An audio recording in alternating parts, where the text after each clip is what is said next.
this week, they've shined light on something that has gone viral on social media every single week, stemming back from the first week of preseason at every single, I shouldn't say every single, but at a majority of stadiums, this has already happened. There have been fist fights, either in the stands or amongst fans in the concourse, out in the parking lots, outside these games, brawls, like full-blown brawls. There's been a fatality already. A Patriots fan was struck in the stands and died of a heart condition later on. I'm sure it's not good if you have a heart condition to be punched in the face while attending an NFL game. So there's already been one death that's attributable to this sort of violence in the stands. And so in light of these recent off-field skirmishes on game days, the NFL sent a memo to its teams warning against these altercations and fightings before games or during games.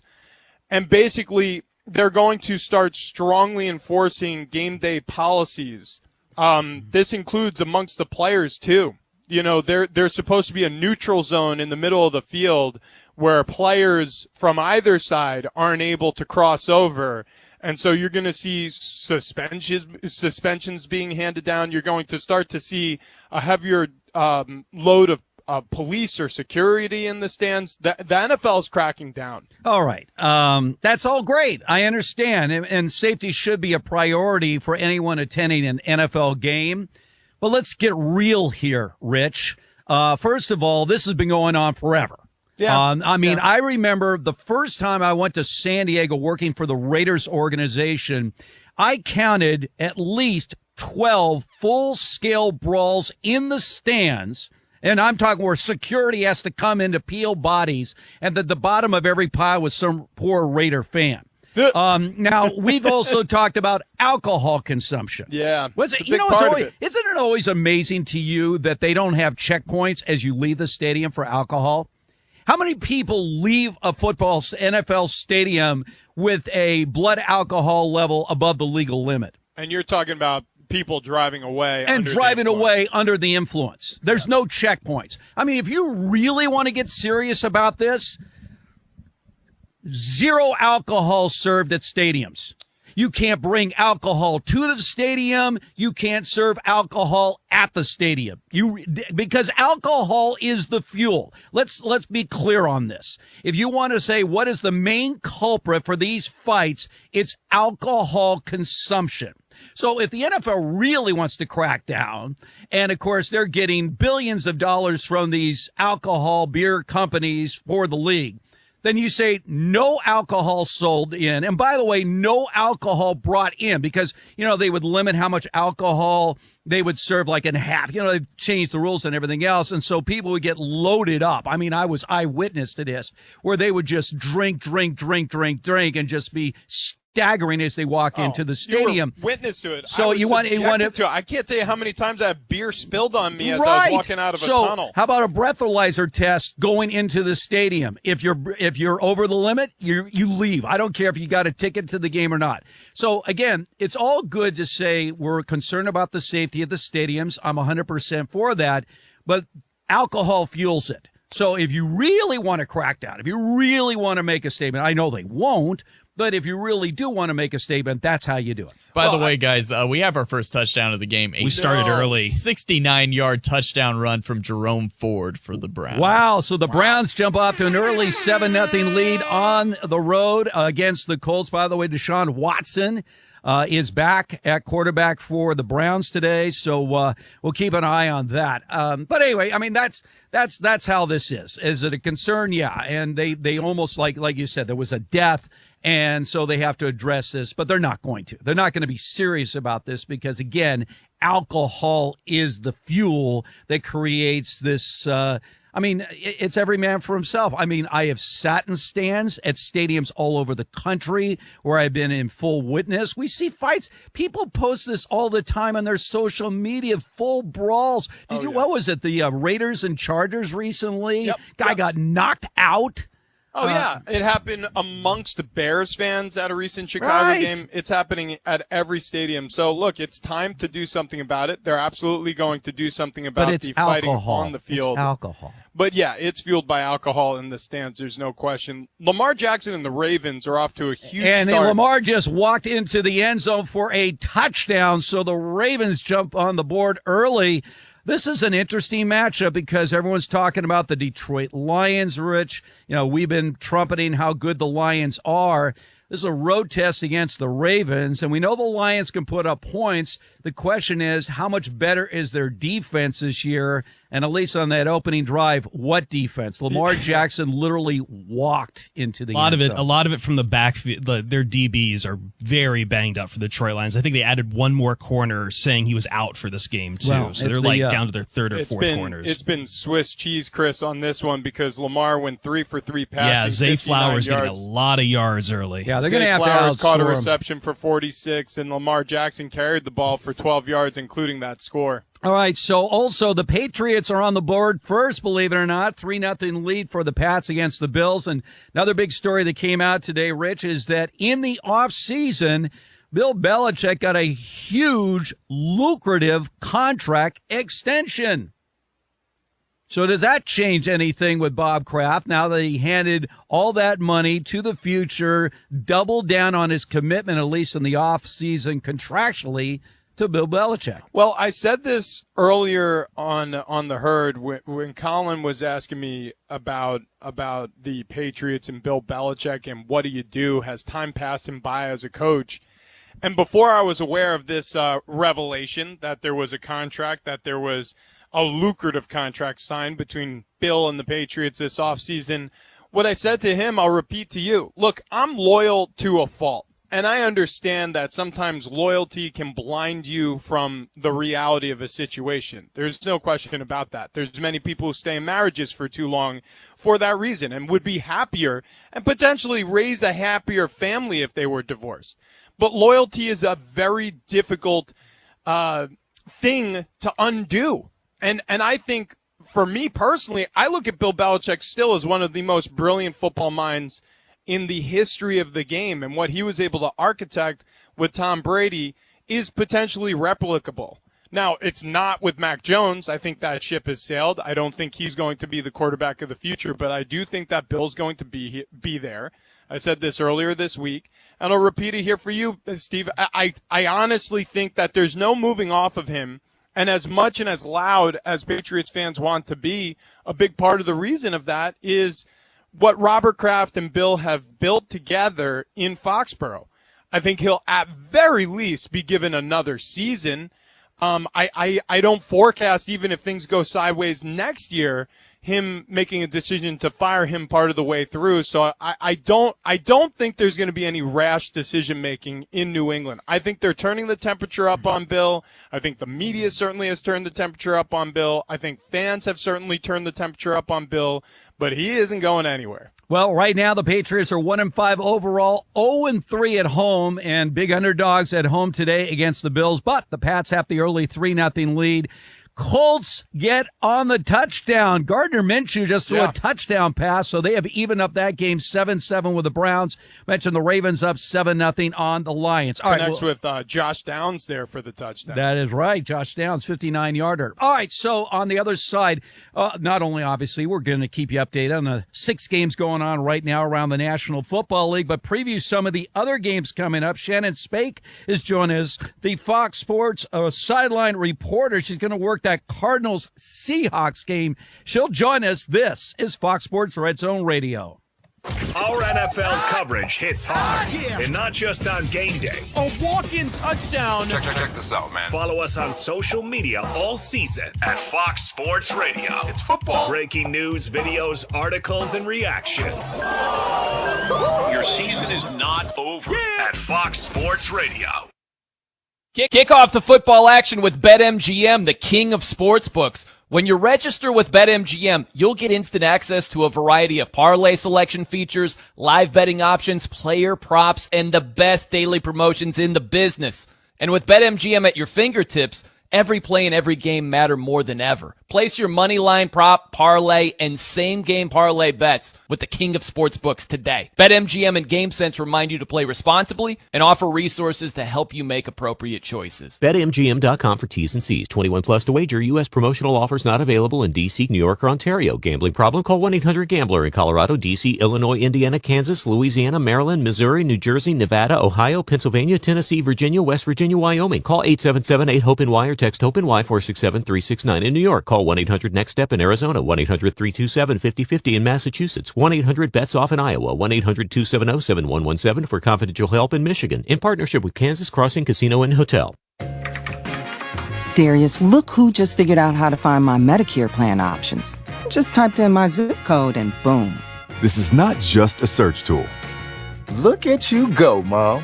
This is Walgreens making it easy to find a Medicare plan with low-cost copays. During open enrollment, use Walgreens Find RX coverage to help you find the right Medicare plan for you. This is being independent. Together. Walgreens. The pandemic is over, but COVID-19 is here to stay. In fact, it's still among the top 5 leading causes of death in the U.S., just after heart disease and cancer. So this fall, stay up to date with the latest COVID-19 vaccines, just like you do with the flu, because you've got no time for 19. The vaccine may not be for everyone. Please consult with your doctor. Brought to you by Moderna. eBay Motors is here for the ride. So minivans, sedans, JDMs, roll out. Go ahead, feel your engine. Admire that perfectly installed exhaust. Your vehicle's moving along this freeway like it was made from fresh installs and a whole lot of love. And with eBay Motors, you get over 122 million parts to keep it running. And with eBay Guaranteed Fit, they'll be the perfect fit every time. Plus, at these prices, well, we're burning rubber, not cash. Keep your ride or die alive at ebaymotors.com. Eligible items only. Exclusions apply. For the ones who get it done, the most important part is the one you need now. And the best partner is the one who can deliver. That's why millions of maintenance and repair pros trust Grainger, because we have professional-grade supplies for every industry, even hard-to-find products. And we have same-day pickup and next-day delivery on most orders. But most importantly, we have an unwavering commitment to help keep you up and running. Call, click Grainger.com, or just stop by. Grainger, for the ones who get it done. They have a lot of fun things that go on in the morning. This is the show that has 2 pros and a cup of Joe. Who is Joe? LeVar Arrington, Brady Quinn, and Jonas Knox. Scott Wolf had a report that came out yesterday that said in NFL coaching circles, the talk is that Lincoln Riley is putting out feelers to take a job in the NFL next season. This chatter was going around even before USC's loss to Notre Dame, and the word is Riley would be open to an NFL job if he could follow Caleb Williams to the same franchise. If the Chicago Bears had the #1 pick, it would probably be ideal for this theory. So that is a report out from Scott Wolf. Why not? It sounds like, I don't know, I've heard that somewhere before, like a few months back. Yeah, why not? Yeah, didn't I say this to you all a few months back and speculating all that? And I mean, I'll continue to say it. I think Washington's the most interesting one. Now, their record may not put them in a position to take him #1 overall, if he indeed is still viewed as the #1 quarterback in this class. But you have new ownership. You have a head coach who, I think is well liked in Ron Rivera, but if they don't get the results, I think people can make the excuse, hey, new ownership, we can move on from this. And one of the other portions of this article from Scott Wolf says that the other part of the theory is that an NFL team would tell Riley who to hire from a defensive standpoint on the defensive staff to avoid some of the pratfalls that have happened in college, because the defense has been lacking. See, to me, that kind of takes away from the credibility of the article. Like, is that a shot? Are you taking a shot at how bad their defense has been playing? Like, come on, man. Yeah. Like, you could have left that out. To get the rest of LeVar Arrington, Brady Quinn, and Jonas Knox, podcast by searching 2 Pros and a Cup of Joe. Listen to 2 Pros and a Cup of Joe weekdays from 6 a.m. Eastern, 3 a.m. Pacific on Fox Sports Radio. Ben Maller, the big dog. I am the greatest effing clown. Ben Maller, the man with all the answers. And anyone who says otherwise is an absolute idiot. Ben Maller, the after-hours specialist. This is the definition of stepping into it. It's the Ben Maller Show. So I've got Three Stooges, Alanis Morissette, and Jersey Mike. Weeknights at 2 a.m. Eastern, 11 p.m. Pacific on Fox Sports Radio. Kaboom! Dan Patrick. Complete awesomeness. The man we turn to when life hits the fan. I'll take that. Yeah. He doesn't ask for anything in return. Give me some dab. Yeah. He just wants to talk about sports. Oh, LeBron. Because Dan Patrick lives and breathes sports. Dan Patrick is sports. Wow, that seems a little extreme. And other things. Shut up. It's the Dan Patrick Show. Weekdays at 9 a.m. Eastern, 6 a.m. Pacific on Fox Sports Radio.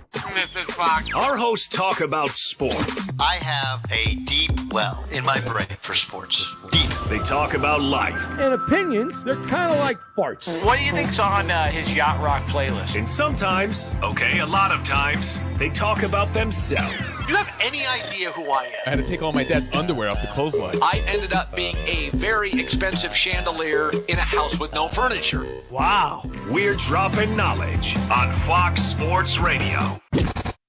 To find FS1 on your television, go to foxsports.com for details.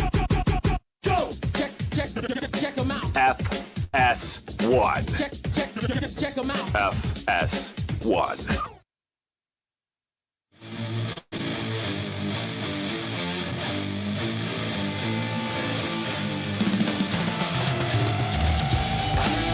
Out of the gun, it's Ford to Watson's left. The give to Ford. No. Yes, Ford up the middle. Jerome Ford at the 50. Colts territory 40. It's a foot race. 20, 10. Ford is not going to get caught. He's into the end zone. A 69-yard touchdown run. That's Browns Radio Network. So Jerome Ford with the 69-yard touchdown run. However, Indianapolis countered Gardner Minshew to Josh Downs' 59-yard touchdown, and Deshaun Watson just threw a pick. So the Browns and Colts tied at 7. And Indy on the move. By the way, Deshaun Watson 0 for 3 with a pick to start that game. Yikes. This is Fox Sports Red Zone Radio. Steve Hartman and Rich Armberger with you. We are live from the TireRack.com studios, and a big story brewing right now with the New England Patriots taking on the Buffalo Bills. And after the Patriots got the early field goal, Rich, an interception, a really errant pass, poor pass by Josh Allen. Patriots take advantage, and the Patriots are in the end zone. So just like that, pending the extra point, an early 9-0 lead. And by the way, the extra point is good. Make it 10-0 Pats. 7 minutes to go in the first quarter. Yeah, still a tough place to play in Foxborough. That's an ardent and furious fan base now because of a lot of the losing that's occurred. But yeah, the most recent outing was against the Saints, who absolutely demolished the Patriots in embarrassing fashion, a 34-0 belting at the hands of New Orleans in front of their home fans. So this is a much better result, and obviously an opponent that they know extremely well in the Buffalo Bills. They play them twice a year. And Josh Allen, still, to my eyes, just hasn't looked right since Brian Daboll's left. I agree with you. And, they escaped last week barely and had nothing to do with their offense. Their defense won that game. Also, by the way, Atlanta has taken a 7-0 lead on the road against Tampa Bay. Desmond Ridder opening drive, 4 for 4, 46 yards. He scored on a 2-yard quarterback keeper. So Atlanta off to a 7-0 lead. But you're right. I mean, you watched. There's a lot of teams. We talk about the Eagles. We talk about the Chiefs. We talk about the Bills.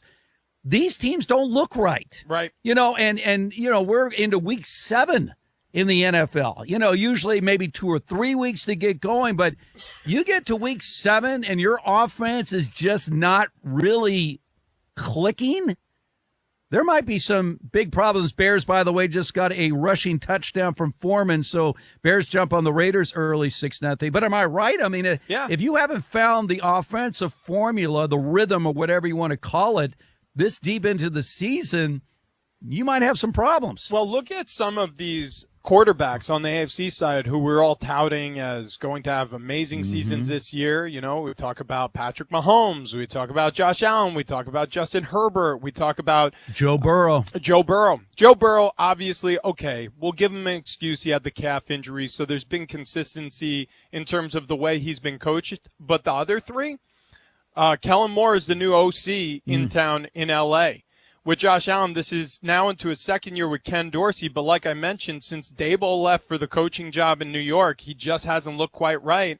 And Patrick Mahomes, even some early stumbles out the gate, hasn't looked quite himself. Matt Nagy now is offensive coordinator as Eric Bieniemy leaves for the Washington offensive coordinating job this offseason. Consistency in terms of the people who you're dealing with on a daily basis matters. I mean, think about it in your own workplace. Going to the office, new person hired, whether it's somebody who works under you, with you, above you, it changes the dynamic inside the building. The same thing occurs with offensive football teams in the NFL. By the way, the much-anticipated showdown between Brian Hoyer, your former roommate with the Pats, and Tyson Bagent, the quarterback for the Bears, with Justin Fields out. As we mentioned, the Bears with the early 7-0 lead in this one. Dante Foreman got the touchdown run there. I want to ask you quickly about the Bears now. So the Bears, let's face it, have the inside track at the number 1 overall pick in the draft. They're 1-5. They have their own pick, and they also have Carolina's pick, and they're winless right now.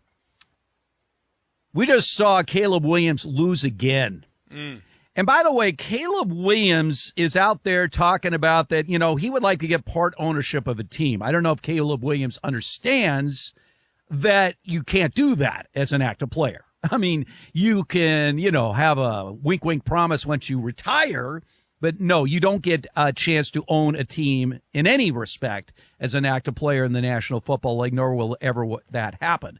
And then you got the Lincoln Riley situation. Rumors are is that he wants to attach himself to Caleb Williams to any team that goes after him.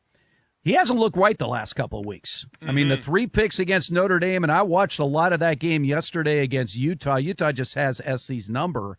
No touchdown passes in the game. I mean, this idea that Caleb Williams is this, you know, generational talent and all the comparisons to Patrick Mahomes. And by the way, the idea of attaching a quarterback to a coach, how did that work with Cliff Kingsbury and Kyler Murray in Arizona? I don't know if I'm going down that path if I'm one of those teams in the running with the number 1 overall pick in this year's NFL draft. Well, I mean, let's face it.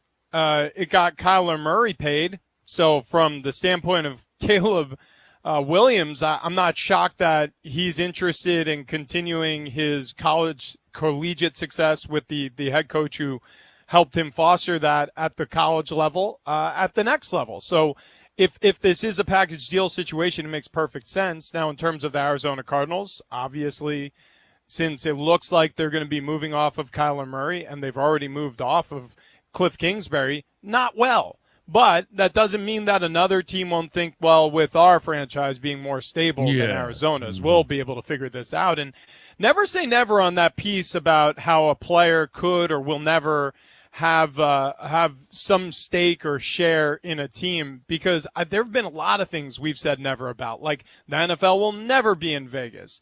The NFL will never partner with sports books. Well, guess what? 10 years ago, that felt like a never. Today, it's a reality. So I'm not 100% sold that it's going to be for Caleb Williams that they move heaven and earth in terms of him playing at the NFL level. But as NIL increases at some of these college football programs, you're going to see a lot of these athletes decide to stick around a little bit longer on campus as opposed to taking the show on the road to the NFL. And that could have a dramatic effect on how much, well, I shouldn't say dramatic, but it could have an effect on viewership at the NFL level. Right now they're king, but we know how this goes. Things ebb and flow all the time. But yeah, I'm very curious who wins the Caleb Williams sweepstakes out of USC. I'm also, in terms of his draft position, I'm also curious to see how much football he actually plays for the USC Trojans, because they're not protecting him particularly well. He's been getting savaged back there, his offensive line. hasn't been. And then also he's playing hero ball out there. He's not doing himself any favors. By the way, the Ravens-Lions game, Chris is not happy. Right now, total yards in this game, the Ravens have 131 and Detroit has 0. And on a 3rd and 3 play, touchdown Ravens. Wow. So Aguilar gets the touchdown reception after Lamar Jackson scrambles around. He broke a couple of tackles in the backfield doing what Lamar Jackson does. He found time. He finds Aguilar in the end zone. So just like that, 13-0 Ravens. So a lot of people jumping on the Lions bandwagon. The Lions have looked good, certainly offensively. But in this game already, it has been all Ravens, a very fired-up Baltimore team to start this matchup in Baltimore. Yeah. Look, Lamar Jackson and the Baltimore Ravens may be heating up at the perfect time because like we were talking about with Mahomes and Jalen Hurts and Justin Herbert and Josh Allen and some of these other quarterbacks where there are high expectations and they have really kind of underwhelmed this year. Lamar Jackson appears to be trending in the correct direction. Already 114 through the air. He's got the touchdown pass on the earlier drive and 5 carries for 18 yards and a touchdown on the ground himself. So he's getting it done for the Baltimore Ravens, and this is a huge matchup for them because if you think about it, the Lions are a great test. The Lions on the opener, and granted, it was a different-looking Chiefs team than it looks now with Chris Jones and Travis Kelce back in the fold, but the Lions started their season with a victory over the Kansas City Chiefs and sort of announced themselves as a real contender for a Super Bowl.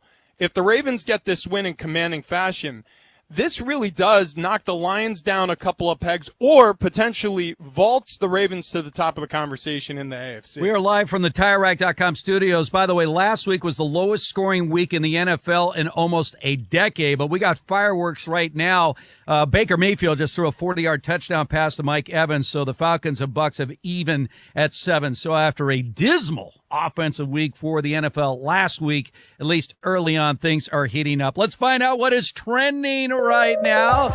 Monty Bolaños proudly with her Chargers cap today. I know. I posted on Twitter/X that Justin Herbert is Phillip Rivers 2.0. Go Chargers, go! And that's gotten a lot of traction. And again, it's not knocking that Phillip Rivers or Justin Herbert is not a talented quarterback, but it's not translating into wins. Right. I did take it as you were saying that he wasn't talented, but it's very, my point is he's being victimized by the same organization. Yeah, His talent is being wasted playing for that organization. Yes, it is quite frustrating to watch. I will say what was frustrating with that USC game is that they didn't make any players available to the media after. That's not cool. That's not. What do you mean you can't talk to the players? You know, and again, Lincoln Riley, one of those coaches that I love this when coaches say stuff like, we had the right play call, we just didn't execute it. In other words, I made the right call, players blew it. And he also made a comment of like, we're not worried about the college playoff. It's like, what are you talking about? Of course you are. Yeah. That's what you Yeah, you had the returning Heisman Trophy winner, and all the hype was, you remember the Heisman speech? And all the other finalists were in the playoff, and, there was Caleb Williams says, I'm coming back because we have unfinished business. Yes. Right. Listen, it's guys, it's college football. It's about having fun. Right. Come on. That's part Everybody of it. knows that. It's just, these are just young men who are going to go and sell insurance or, open up dry cleaning businesses or maybe one day be home builders.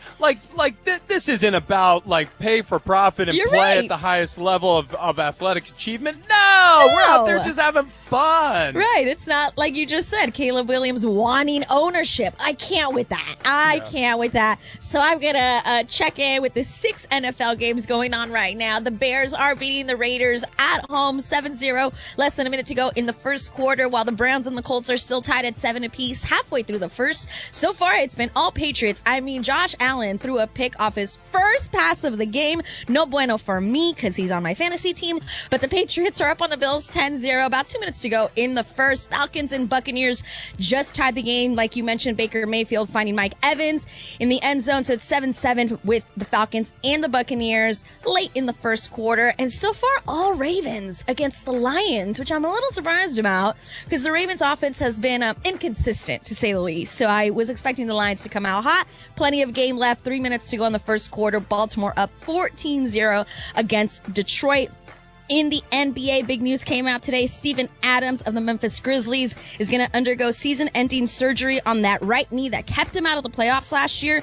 He tried a rehab approach without getting any surgery. It did not work. He still has ongoing knee instability, so he's going to go and have surgery that will end his season, unfortunately, but he is expected to make a full recovery. Back to you guys. All right, Monty, thank you very much. Yeah. This is Fox Sports Red Zone Radio. We're brought to you by Progressive Insurance. Progressive makes bundling easy and affordable. Get a multi-policy discount by combining your motorcycle, RV, boat, ATV, and more. All your protection in one place. Bundle and save at Progressive.com. Let's get a look ahead at that Cardinals-Seahawks game. Now. Hey, let's go! It's time for the NFL on Fox. Focus. And joining us right now is Fox Sports sideline reporter Shannon Spake. And Shannon, I want to ask you about the Seahawks team a year ago. Huge surprise. I mean, I thought they were going to be the worst team in the league. And then Geno Smith, who I didn't even know was still in the league, has a Pro Bowl season. And, you know, they end up in the postseason. This year, they're a 3-2 start coming off a disappointing performance on the road against the Bengals. But should we believe that what happened a year ago was not a fluke, that the Seahawks can once again be in contention for a postseason position? I mean, I think it's still early to try to determine that. I mean, if you look at last week's game, they were 1 turnover and 3 points away from potentially winning that game, you know, against a great Bengals team. And so I don't know if I think it might be a little too early to start counting them in or counting them out. You know, talking to Pete Carroll this week, he did think defensively they had one of their best tackling games last week. They just didn't do enough to close the deal. Obviously, that's what it's all about, wins and losses in the NFL. But I'm interested to see how things go today. I think that there's a lot of moving parts on the Seahawks team. I think that there's some young parts. You know, Bobby Wagner obviously came back, and he's trying to it was interesting. He said he didn't want to be the voice. He wanted to add his voice. So it's a new dynamic and a new role for him. And I do think that just some moving parts for the Seahawks. But I'm looking forward to seeing how they do things today, how they stop the run attack of the Arizona Cardinals. Even if DK Metcalf doesn't start, how they kind of get those guys going, Tyler Lockett. And we all know Geno Smith is still he had a great season last year. Did he buy into the hype? Did they all buy into the hype? And did they come in here thinking that they were, you know, the last year's team? Every year is different in the NFL, and I think that's what they're trying to figure out. And then, Shannon, you look at the other sideline with Josh Dobbs, quarterback in the Arizona Cardinals, who I believe started the season pretty hot. A 1-2 start, super competitive in a loss on the road against the Commanders. Same thing hosting the Giants, then got the win over the Dallas Cowboys. It's cooled off a little bit since, but this is a team that's not just going to lay down. I mean, on a rating scale, how dangerous are the Arizona Cardinals right now? I mean, I think they got to be dangerous in the second half. That's sort of been their downfall. You know, we did the Rams game last week where they obviously held the Rams, and then the Rams came out and rushed for 174 yards in the second half alone. And so I think that they need to learn how to finish these games. Listen, they don't have Kyler Murray. We know that. They haven't had Budda Baker. We know that. They don't have James Conner. We know that. And so these are Pro Bowlers. These are guys that are huge contributors to this offense and this defense. We're hoping to get Budda Baker back on the field today. I would love to see him play in this game. Obviously, he's a hometown kid from this area. I covered him when he played at University of Washington. He's awesome. We were actually doing our meetings, our Zoom meetings with the Cardinals this week. We did not ask for Budda, and he just showed up and jumped on the Zoom and started talking to us. And so you know that this is one that he's had circled, and we'll see if we get him back on the field this weekend. So Kyler Murray was back at practice.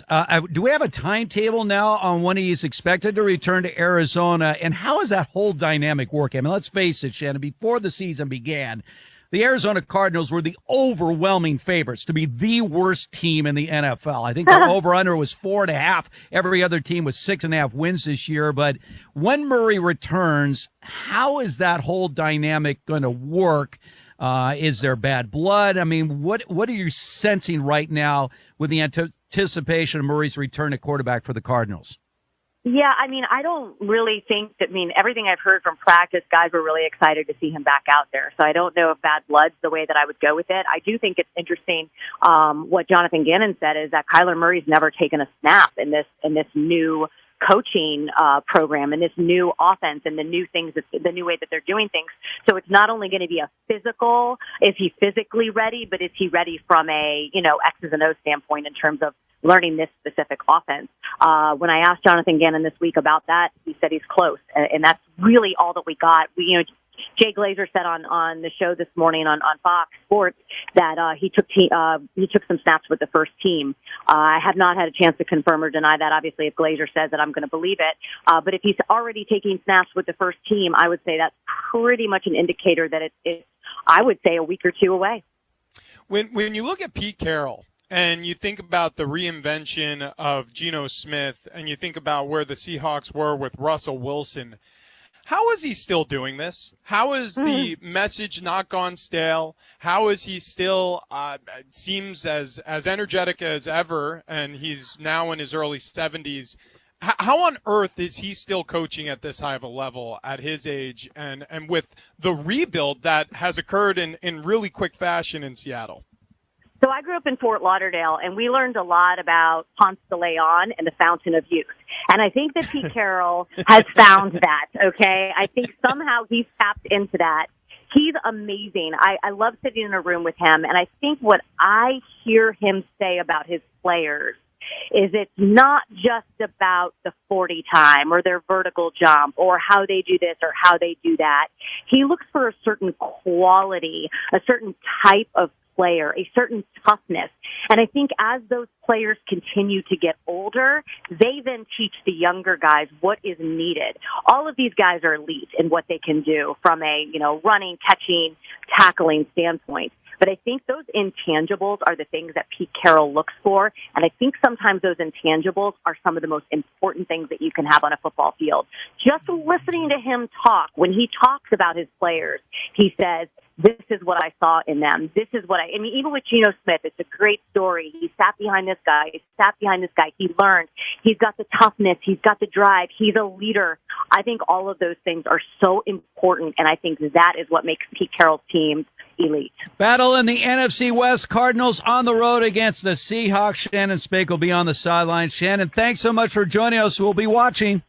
No problem. Have a great day, guys. Enjoy the Sunday. Thanks so much. Shannon Spake joining us right there. Interesting battle, and it'll be interesting to see when Kyler Murray does return to the Cardinals, whether that's going to make a difference. Dobbs played well the first 3 weeks, but he has regressed over the last 3 weeks. That's why the Cardinals find themselves with a 1-5 record. Couple of quick updates here, Rich. The Giants-Commanders, no score, but the Giants have a 2nd and goal at the Washington 12-yard line. The Bills get on the board with a field goal, and the Colts have taken a 14-7 lead over the Browns. And that was following that Deshaun Watson interception. Meanwhile, I'm watching our Chris here. He's trying to hang on to any hope that somehow, some way, his Detroit Lions can turn this thing around. First quarter coming to an end, and the Ravens lead the Lions 14-0, and it has been total domination by Baltimore in this game. Baltimore, great front-running organization, and what I mean by that is when they play with a lead, it is hard to beat the Baltimore Ravens. So Detroit's got to do quick work to get back in this ball game. Otherwise, this could get ugly for them. 6 games going on in the NFL. We got everything you need, the scores, the stats. Keep it right here. This is Fox Sports Red Zone Radio. NFL Sundays live here. Free play for the Colts. They throw it downfield. It's caught by Indianapolis. Touchdown. Scooting down the near sideline. 10, 5, touchdown.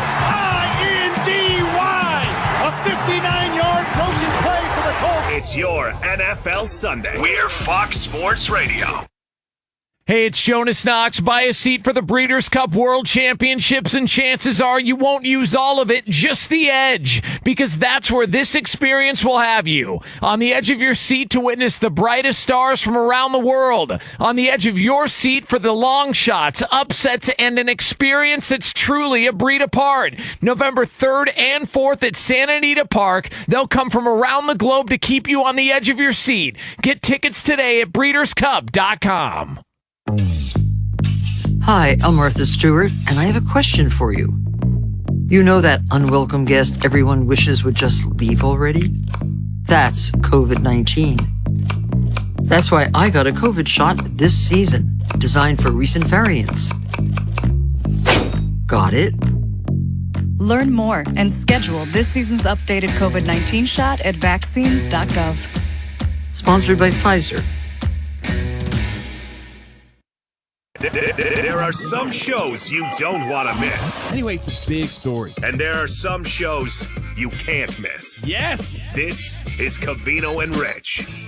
If we're going to talk about the VCR and the VHS, like I said, all those lost Little League moments someone has via camcorder.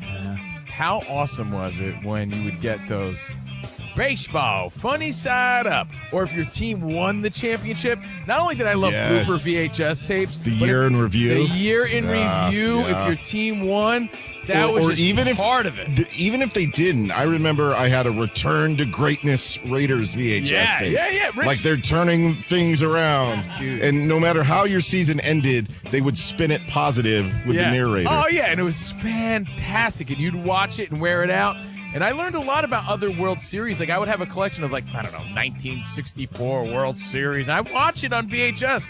Rich, you said you lived in your glory with the 86 compilations that they would have for VHS. But I think every sports fan knows the excitement you would have of watching either your blooper VHS that you would get or your team's championship journey on VHS. I think I speak on behalf of a lot of Mets fans on the East Coast. There was an 86 Mets in review, like a famous, like any East Coaster knows it. It was, we got the teamwork to make the dream work. There's a whole corny, almost music video, hour-long 86 Mets video that everyone had on VHS. That's why Mets fans live so hard on that year, because it's the last time they won, but also... Hey, this is Cheech. And this is Chung, and you're listening to Covino and Rich, so listen up. To get the rest of what Covino and Rich said, podcast it by searching Covino and Rich. And as always, you can hear Covino and Rich weekdays at 5 p.m. Eastern, 2 p.m. Pacific on Fox Sports Radio. This is Two Pros and a Cup of Joe. Let's go. Hey, why is Mike McDaniels all upset? Well, he's upset. Yeah, why is he upset? Well, because some candy ass in the media thought it would be a good idea to go ahead and pull the Brock Purdy on Tua Tagovailoa to try and make the assumption that, well, anybody could do it. Oh, yeah. Anybody could do it in your system. And Mike McDaniel, LeVar's guy, got pissed off yesterday at a press conference. Who cares if he's product of the system? What do you want him to do, trade himself? Tua, go play for another team. Right. Go prove yourself in a bad organization. Let's see if you're any good. Okay. Why do we do this crap? Again, this goes, it's because we're dumb. We need little things to debate about and argue about. The tag of always a system quarterback, that's a compliment to anyone who's a part of probably a good offense, a good team, a good organization. Two Pros, LeVar Arrington, Brady Quinn, and a Cup of Joe, Jonas Knox. 6 a.m. Eastern, 3 a.m. Pacific on Fox Sports Radio. Oh, here we go. Steve Covino. Ooh. Rich Davis. Yes. This is Covino and Rich. What I don't respect is the thought and idea of a secondary team. I understand it happens, but I'm not really a believer or buyer into it. Because how could you really love your team, your number one team, that much if you got all this room for another team? I believe in rooting interest. I believe that I'm pulling for the Rangers. I believe that I'm pulling for the Phillies. You don't think Do you I can root for the Phillies? You're saying a guy can't have a wife and a gumad? You can, but you're not going to love your gumad the same way you love your wife. There's a lot of people You that see have. what I'm saying? There's Yeah, a lot can of you- people that have side chicks. But I don't think you could be all in that much for two different teams in the NFL, the NBA, the MLB, whatever it is. Covino and Rich. Weekdays at 5 p.m. Eastern, 2 p.m. Pacific on Fox Sports Radio. We're for you. We're here for you. I can't let this audience down. That's why we're giving back. Which makes Fox Sports Radio really fun. Keep this in mind. We're giving you the best sports and entertainment on your platform. We want to entertain you and inform you every day. That's the truth. Whether it's through your speakers, podcast, or social, we're giving back on Fox Sports Radio. FS1. Call your friends and ask how they doing. To find FS1 on your television, go to foxsports.com for details. Boom. Trust your eyes. FS1.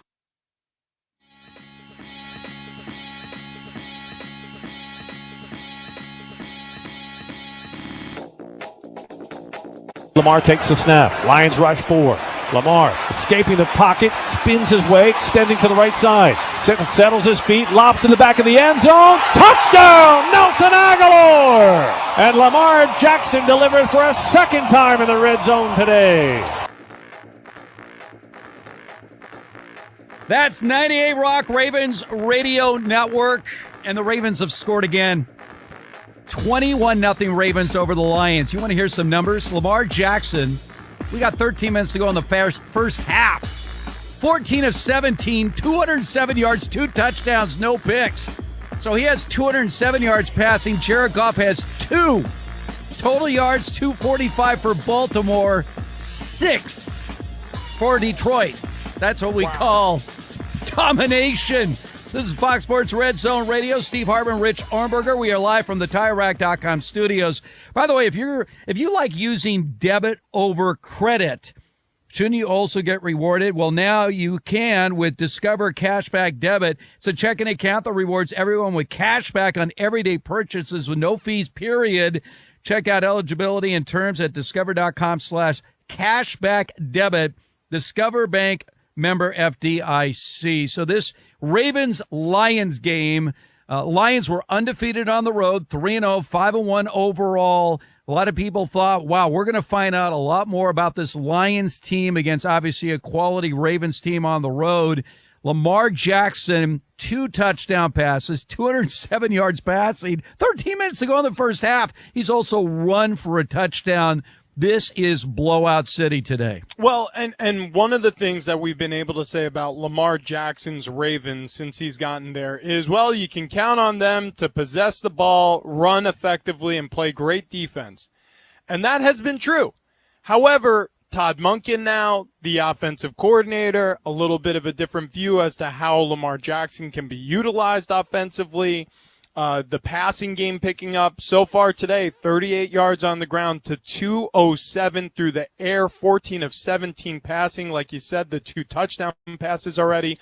Lamar Jackson is not as one-dimensional as he used to be. They are trying to get the ball in the air more in Baltimore, and it's working. Now, again, a little bit of a slow start. We talked about this with a lot of the different AFC quarterbacks who have different offensive coordinators in their ear. Patrick Mahomes back to Matt Nagy. Kellen Moore working with Justin Herbert now. There's been switchover. There's been changeover. Offensive coordinators get jobs elsewhere. Offensive coordinators get head coaching jobs. In Baltimore, Todd Monken is trying to make a difference. He's trying to change their approach offensively, and it's working today against Detroit. So you have the Colts and the Browns. The Browns have a first and goal. We just got to the end of the first quarter there. Browns trying to even up this game. 14-7 Colts. Quarterback passer rating so far. Gardner Minshew, 3 of 5, 84 yards, 1 touchdown, no pick. That's a passer rating of 143.8. Deshaun Watson, 1 for 5, 5 yards, no touchdowns, and 1 pick. That is a passer rating of 0.0. But the Browns are getting it done on the ground and now have a chance to tie it up. They have a first and goal at the 3-yard line of the Colts. Where are we right now with Deshaun Watson? Well, he's been injured, so he has not played a lot this season so far. Deshaun Watson had a non-throwing shoulder injury, a tear in his rotator cuff, And I'm not exactly sure what happened. Nobody really is exactly sure what happened. It feels like to me, and this is my own subjectivity, it feels like to me that there must have been some sort of disagreement on how to handle this medically. And Deshaun Watson may have sought a second opinion, and did so quietly. And he was taking a little bit of flack from the front office and from the coaching staff about how he was handling the injury, but maybe wanted to heed with a little bit more caution than the Cleveland Browns wanted to, considering where they feel like they're at in the AFC and in their division. And Deshaun may have said, hey, look, I got to look out for myself here a little bit with my health and my career. So that's my own subjective analysis of it. We'll see if there's any further information available. So, yeah, he looks a little rusty. You know, he didn't play a lot of football last year. He hasn't played a lot of football over the past 3 seasons. And already this season, he's been taken off the field with an injury situation. So still a lot of rust around the edges with Deshaun Watson. It's not getting better. Let's put it that way. In other words, he's I don't know if it's going to get better, but right now it's not getting better. By the way, the Giants on the board first in that matchup against the Commanders. Tyrod, don't call me Tyrod Taylor, a touchdown pass there to Darren Waller. When you think about quarterbacks that signed huge deals in this offseason, Daniel Jones, Justin Herbert, Jalen Hurts, Joe Burrow, how are they doing right now? Are they living up to those huge deals that they got in this offseason? Well, here's the thing. You kind of lump Daniel Jones in with the group. And Jalen Hurts has 7 touchdowns and 7 picks. Yeah.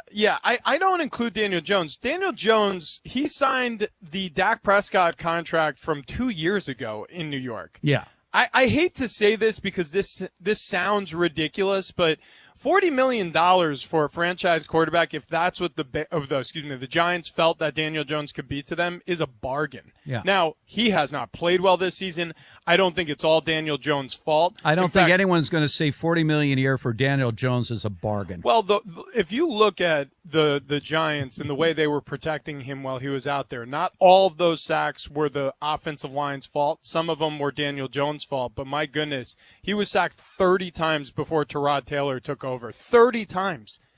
He hadn't even played a full 6 games, and he was sacked 30 times. So, yeah, it's very difficult to evaluate a quarterback when even one who's expensive, when he can't throw the football, he's being pressured at that rate. All right, we have a touchdown for the Browns. They've evened up that game against the Colts, and the Bears have a 2nd and goal on the Raiders' 3-yard line, looking to extend their 7-0 lead. For all the latest, keep it here. This is Fox Sports Red Zone Radio. We are Hey, it's Jonas Knox. Worn-out tires are a danger to you, your passengers, and other drivers. TireRack.com reminds you to inspect your tires regularly. Grab a quarter, stick it in the tread. If you can see the top of Washington's head, it's time to replace. Go to my page, TireRack.com/sports. Use the Tire Decision Guide to find the right tires for how, what, and where you drive. Choose from the full line of hand-cooked tires and tread confidently. TireRack.com, the way tire buying should be. Hey, you. The one on the couch who just told your friend you can't go out because you're busy? Ready to get real about your psoriasis? When your current treatments don't do enough to help control the inflammation beneath the skin, causing plaques and pain, stressing and scratching, it's time to stop hiding and get real with your dermatologist so they can help you get clear. Get real clear about psoriasis at letsgetrealclear.com. Sponsored by AbbVie.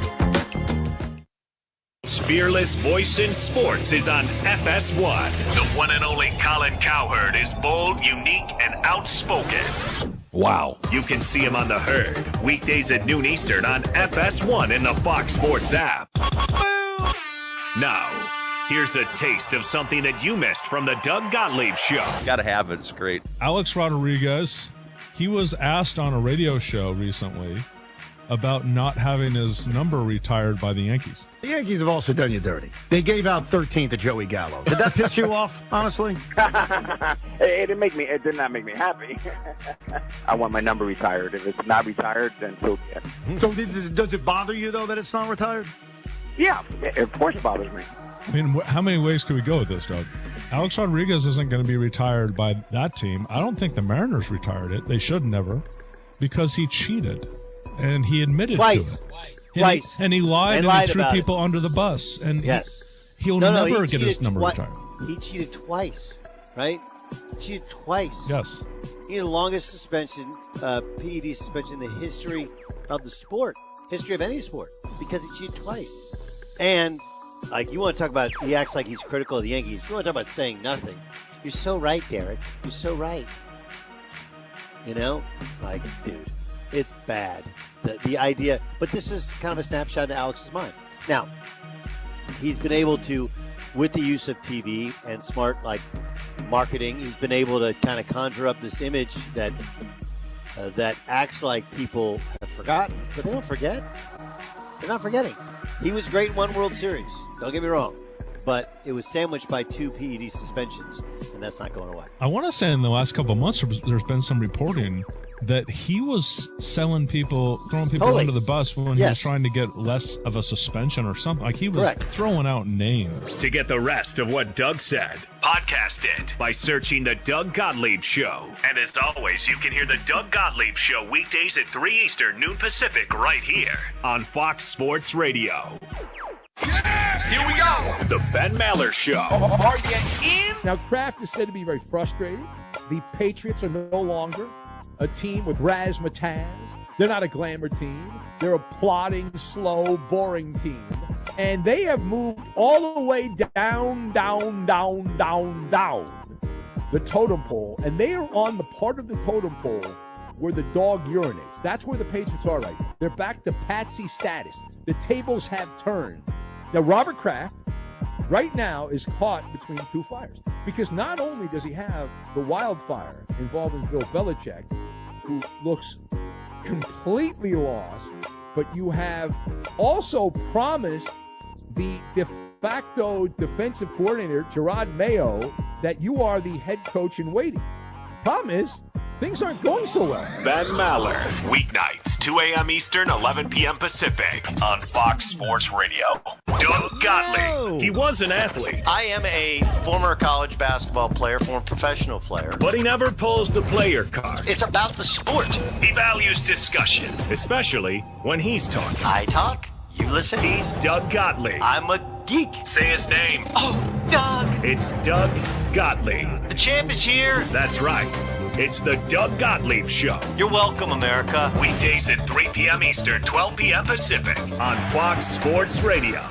FS1. Looking for the one, what you looking at the one?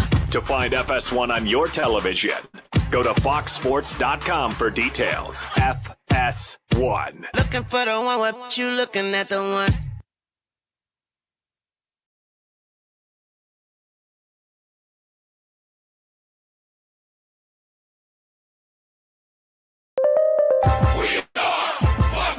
And here's what you need to know. Lamar Jackson and the Ravens are cooking against the Lions. Jackson on the play fake, rolls to the right, throws to Mark Andrews at the 10, Andrews the 5, lunges for the goal line. Touchdown Ravens. Ravens Radio Network on the call. They're currently beating the Lions 21-0 halfway through the second quarter, and they are knocking on the door to score again. Lamar Jackson has thrown for 229 yards, 2 touchdowns. He also has a touchdown on the ground. The Falcons have taken the lead over the Buccaneers. They're up 10-7 early in the second quarter. The Giants have scored their first touchdown of the first half of the season, and they are beating the Commanders 7-0 early in the second quarter. The Patriots are up on the Bills at home 13-3 halfway through the second quarter. The Browns and the Colts are tied at 14 apiece early in the second as well, and the Bears have added some more points. They are beating the Raiders 14-0 halfway through the second. I'm Monty Bolaños.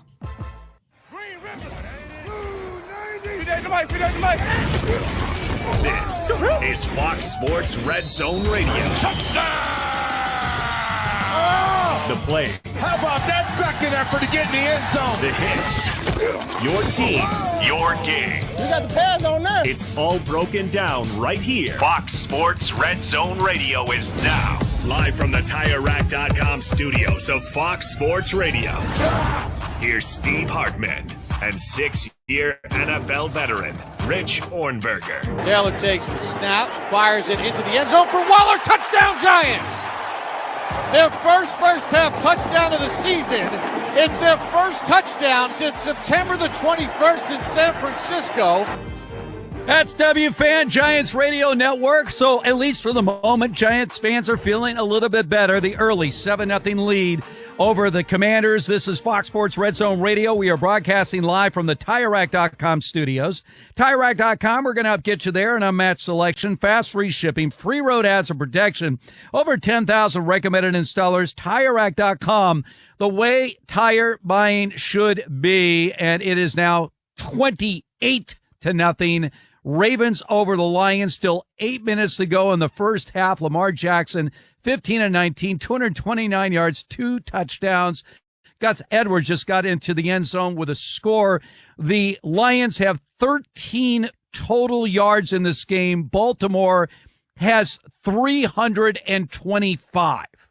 Just complete domination. The Lions defense, again, it's a mash unit on the back end. Their secondary banged up for sure, but this pass rush has done a really nice job hemming in offenses this season so far. That's helped and is attributed in a large way to them getting off to a 5-1 start. What they did most recently to the Buccaneers, holding them to 6, holding the Panthers to 24.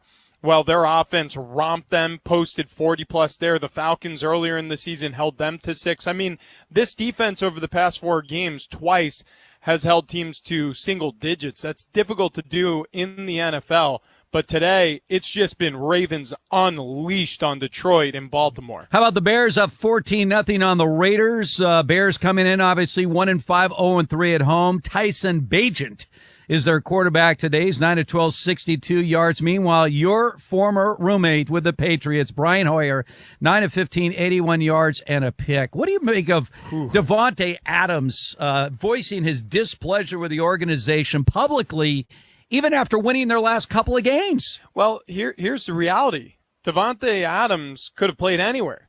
He played with this franchise because he believed in 2 things. One, that he could go back and play with his quarterback that he played with at Fresno State in college, and they had a tremendous amount of success together, obviously, during their college playing days, but also he's chased in hardware. He's getting older. He wants to win a championship, and I think he was sold a bill of goods when he signed this free agency contract. And again, the Raiders gave him a big contract. But still, I mean, I think his criticisms are somewhat warranted. I don't know if doing it publicly is the best thing for the team. Certainly not. Maybe for him personally, it'll work out. But yeah, I think that's the genesis of that commentary. Is he felt like, well, I came here to play with Derek Carr and to win a Super Bowl, and neither are going to be happening this season. Well, teams have called the Raiders, and the Raiders are telling everybody we're not trading him. Yeah. He's not on the trade market. So that's until one way until somebody comes up with a better offer. Yeah, in other words, correct. That's usually what happens. In other words, he's not tradable. What? 2 number ones? Did you say 2 number ones? 2 number ones might consider. How about the New England Patriots up leading the Bills 13-3? Mac Jones has been very efficient, 8 of 10, 110 yards, no touchdowns, no picks. That's a key stat there. But it's really been the Patriots' defense. Josh Allen's been picked off once. He's thrown for just 85 yards. They only have 23 yards on the ground. We talked about this earlier. The Bills' offense, I mean, they look good against Miami, but Miami doesn't have any defense.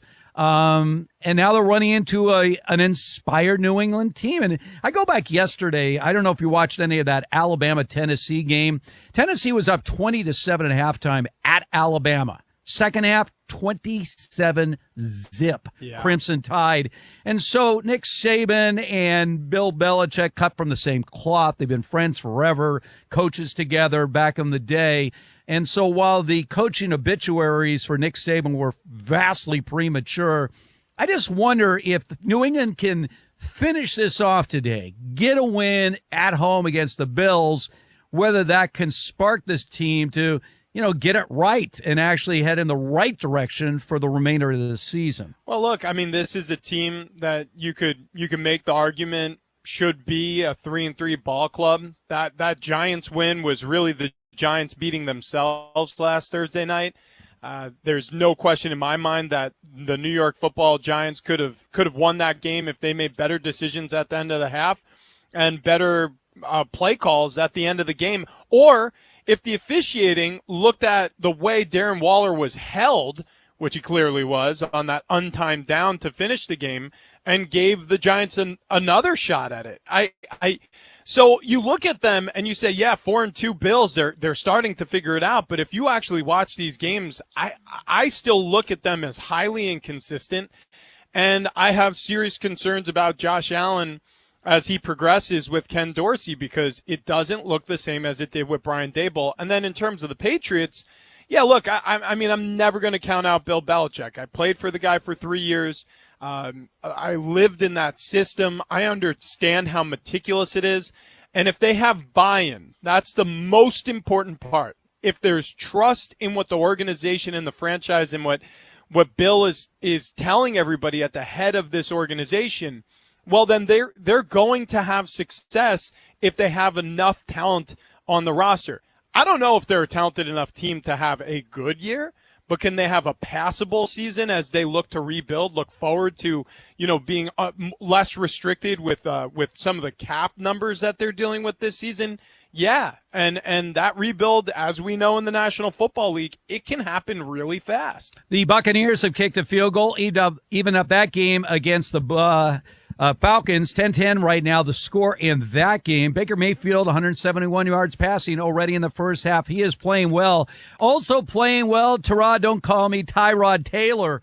10 of 14, 163 yards. He just threw his second touchdown pass of the game. The Giants leading the Commanders 14-0.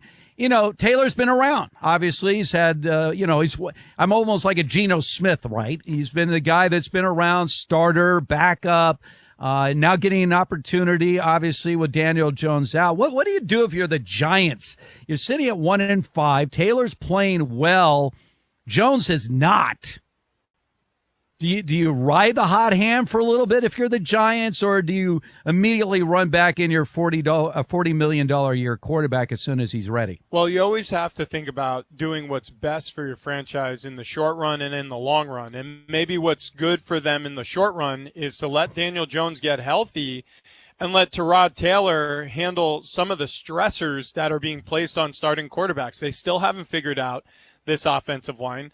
Already, Taylor has been under pressure in this game, and you can see it coming. He will be sacked. I mean, it's just a matter of time. He was sacked 3 times last week against the Bills, hurried many others. The pressure has gotten to whoever's been under center for the Giants. But, yeah, I do think it's looked slightly better. I do think that since Tyrod Taylor has been there, and some of the effort to improve the offensive line with some acquisitions that Justin Pugh off the street playing left tackle, it was an improvement. Oddly enough, it was an improvement last week. So there has been an effort to adjust things and make things better up front. But it's been we were talking about the Detroit Lions secondary. Same thing with the offensive line in New York. It's been a mash unit. There've been a lot of injuries, a lot of poor play, and as a result, it's really suppressed the offensive output. By the way, if you're wondering why Rich and I call him Tyrod and not Tyrod Taylor, when he was with the Chargers, he mentioned the fact that his mother, who gave him his name, pronounces it Tyrod, not Tyrod. Everyone calls him Tyrod Taylor, but the woman that actually gave him the name says Tyrod, not Tyrod. So that's why we call him Tyrod, and by the in way, honoring his mother, which intended that to be his name. I mean, he played at Va-Tech. They called him Tyrod Taylor there. Yep. He played for about 6-7 years in the NFL before he told anybody the correct pronunciation. Everybody calls him Tyrod Taylor. So that's that for 10 years, for a decade, he was just allowing people to call him Tyrod Taylor. He's a very quiet guy, very great guy, but he just happened to mention the fact that his mother gave him the name, and it's Tyrod, not Tyrod. So that's why we do that. Browns have retaken the lead 17-14 over the Colts. This in spite the fact that Deshaun Watson, is he out of this game right now? What is the latest here, Ryan? Because I see P.J. Walker attempting a pass. Watson 1 of 5, just 5 yards and a pick. They've been getting it done with their running game. That's how they have a 17-14 lead over the Colts. What is the status of Deshaun Watson? Do we have an update? He's not back in the game quite yet. It appears that he did clear concussion protocol, but they're still looking at his rotator cuff. So there's no official ruling on his status in terms of returning to the game. P.J. Walker, of course, he didn't play great, but he was the quarterback when the Browns ended the winning streak of Brock Purdy and the 49ers a week ago. By the way, we're in the final stretch to get tickets to horse racing's biggest moment of the year. The world's best are headed to Santa Anita for the Breeders' Cup World Championships on November 3rd and 4th. The countdown begins now. Get your tickets today at Breeders.com. All right, we're approaching halftimes with games around the National Football League. 6 games in progress. For all the latest, keep it here. This is Fox Sports Red Zone Radio. Pete is a family man. Honey, I'm home. His family always comes first. Except on NFL Sundays. We come first. Dives to the far front pylon. Did he get it? Are they going to give it to him? Touchdown! Because on Fox Sports Radio, NFL Sundays are different. Yo, J Balvin here. Verizon just hooked me up with a new iPhone 15 Pro with titanium. How can you get one? By switching to my plan at your Verizon store, get the amazing new iPhone 15 Pro on them. When you trade in any iPhone, any model, any condition, guaranteed. And listen to my new song, Dientes, on your way to get the new iPhone 15 Pro. Don't miss out. Switch to my plan from Verizon today. It's your Verizon. $999.99, 128 gigabyte only. Device payment purchase or full retail purchase with new smartphone line on unlimited ultimate plan required. Less $1,000 trade-in or promo credit applied over 36 months. Promo credit ends if eligibility requirements are no longer met. 0% APR. Attorney Joe Cordell. Business owners and professionals face special challenges in divorce court. In addition to everything else going on, they have to contend with allegations that they are earning more than they are, coupled with claims on their business or practice itself. Clients with assets depend on their divorce lawyer's skills in these matters, and that's why it's so important to hire someone that has those skills. Schedule an appointment with one of Cordell & Cordell's Boston area attorneys. 10 Cabot Road, Suite 210, Medford, Massachusetts, 02155. Wendy's new breakfast 2 for $3 Biggie bundles let you create your own delicious combo. Choose from a sausage biscuit, egg and cheese biscuit, small seasoned potatoes, and a medium hot coffee. But it's obvious which combo's the best. Sausage biscuit and small seasoned potatoes. Well, maybe it's the fresh cracked egg and cheese biscuit with a medium hot coffee. Or 2 savory sausage biscuits. Whichever you pick, you can't go wrong. Choose wisely. Choose Wendy's new 2 for $3 Biggie bundles. Limited time only. U.S. price and participation may vary. Not valid in a combo. Single item at regular price. At Grainger, we're for the ones who specialize in saving the day. And for the ones who've mastered the art of keeping business moving. We offer industrial-grade supplies for every industry, with same-day pickup and next-day delivery on most orders. All backed by real people ready to help. So you can get the right answers and products right when you need them. Call, clickgrainger.com, or just stop by. Grainger, for the ones who get it done. Hi, I'm Henry Winkler. My eyes are very important to me. My eyes connect me with things I love. I loved my late father-in-law dearly. He always lit up a room, but his vision dimmed with age. He had age-related macular degeneration, or AMD. And since partnering with Apellis, I've learned there's an advanced form of the disease called geographic atrophy, or GA. His struggle with vision loss made me want to help others know about GA's warning signs. For some, straight lines seem wavy, like when looking at a door frame. For others, blurry or missing spots can make it hard to read or see loved ones' faces. Many have trouble seeing in low light, making driving at night difficult. GA gets worse over time and cannot be reversed. If you've been diagnosed with AMD and notice vision changes, don't wait. Talk to your eye doctor about GA today. Learn more at GAWon'tWait.com. That's GAWon'tWait.com.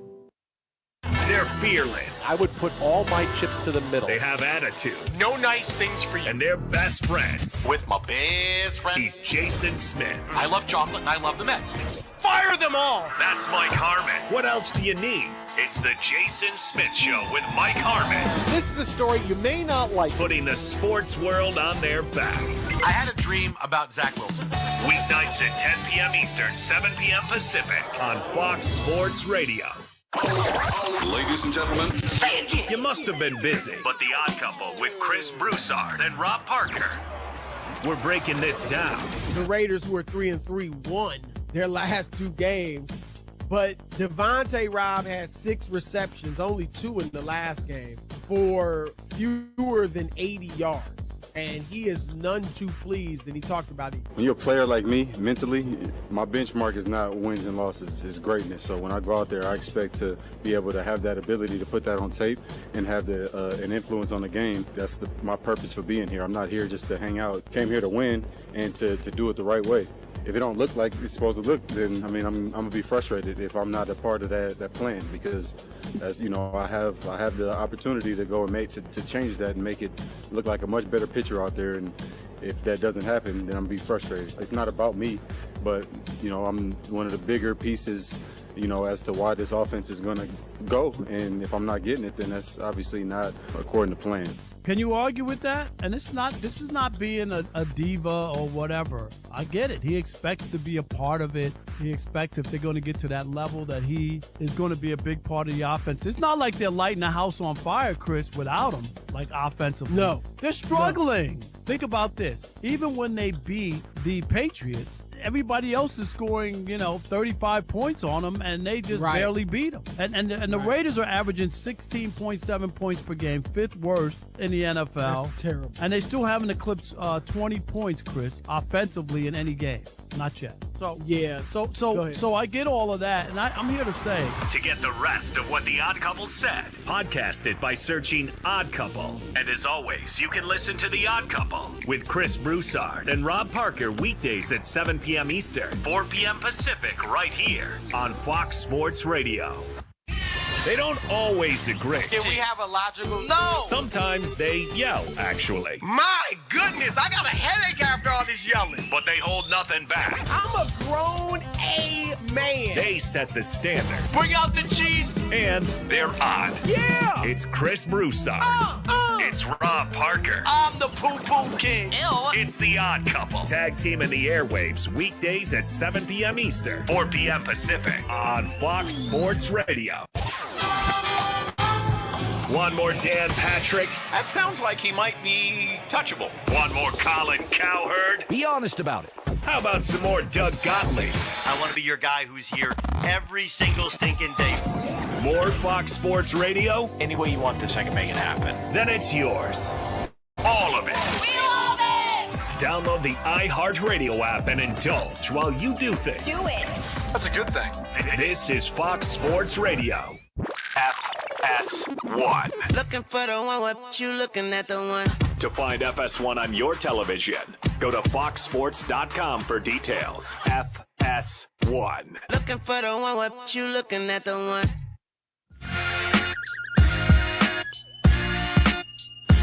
Taylor over center. Play fake, back to throw.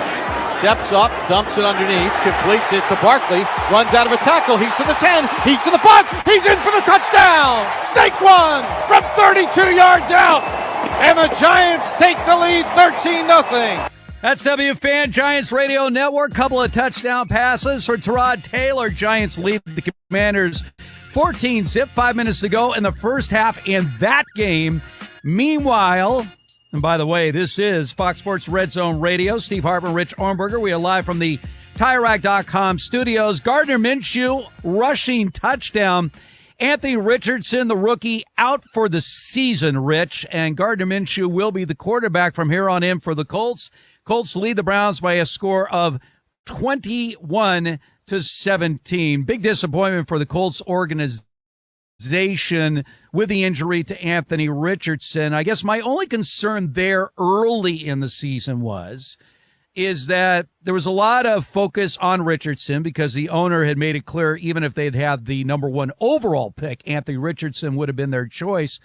And I just felt like even though he played well, they were asking him to do too much too soon, and his rookie season ends prematurely. I agree. I 100% agree. Now, it's not about doing too much too soon. It's about too much, period. Like, you have to either, A, sculpt an offense that helps him protect himself or give him the practice reps to help him learn how to protect himself. Like, legitimately practice having him running out of bounds, avoiding contact on the sideline. Legitimately have him practice sliding to avoid contact. These are things that are not innately apparent to a player who's elevating from the college ranks into the NFL, that this is something they need to do to preserve themselves, because then they never had to do it in their entire life. You know, through high school, they were the biggest, baddest dude on the yard. Through college, many players, they ascend to become the biggest, baddest dude on the yard, and he was so fast and so strong and so big playing the quarterback position, he didn't have to be afraid or shy away from contact, because many of the guys that he was playing against in college will be selling insurance or cars after their college careers. Well, guess what? At the NFL level, these guys are trained killers. These guys this is what they do. They run down the football field and they look to demolish you from a defensive standpoint. It's an unbelievably violent sport. And if you don't protect yourself, you end up hurt 3 times and then out for the season before your rookie year really gets started. The Lions and the Ravens, we're getting close to halftime now. Inside 2 minutes to go. The Lions finally stopped the Ravens on a fumble. They didn't even force the fumble. The ball was dropped, recovered by the Lions. So the Lions trying to get anything going right now. The score is bad. The overall stats are even worse. 18 first downs to 3 Ravens, 356 to 58 total yards in this game. And Lamar Jackson, this goes back to MVP days. I mean, he's been unreal today. 17 of 21, 255 yards, 2 scores. He's also run for a touchdown. So if you are Dan Campbell and this game continues on in the path that it's going right now, you know, sometimes they talk about, you know, sort of like a learning experience. I don't know if that works in the NFL, but for a team that was really talking up a good game. I mean, Jared Goff says, hey, we can beat anybody. And so they're feeling really good about themselves, and you should after a 5-1 start. A humbling game like today, how does that play for a team like the Lions that's trying to shake a losing background and become a winner?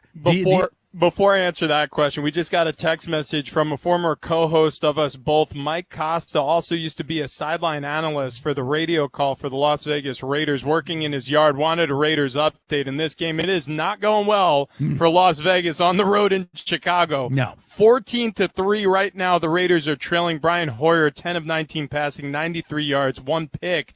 Tyson Bagent in his first ever start, the pride of Shepherd College, I believe, or Shepherd University, wherever he came from. 14 of 19, 104 through the air, 0 picks, 0 touchdowns. Deontay Foreman going off for the Bears. 8 carries, 41 yards, 2 rushing touchdowns, and a long of 13. So Chicago going to go in at the half, leading this game 14-3. All right, well, Costa, don't ask for that. We, you know, again, it's not been a good day. Raiders were hoping to extend their winning streak to 3 on the road against the hapless Bears. So well, far, hang on. Whoa. Well, we're going to call this one over. They're trailing by 11. I know they're on the road, well, but it's not like they're... Brian Hoyer, we'll see. I mean, they're not facing Brian Urlacher over there either. They are not. So getting back to what Dan Campbell...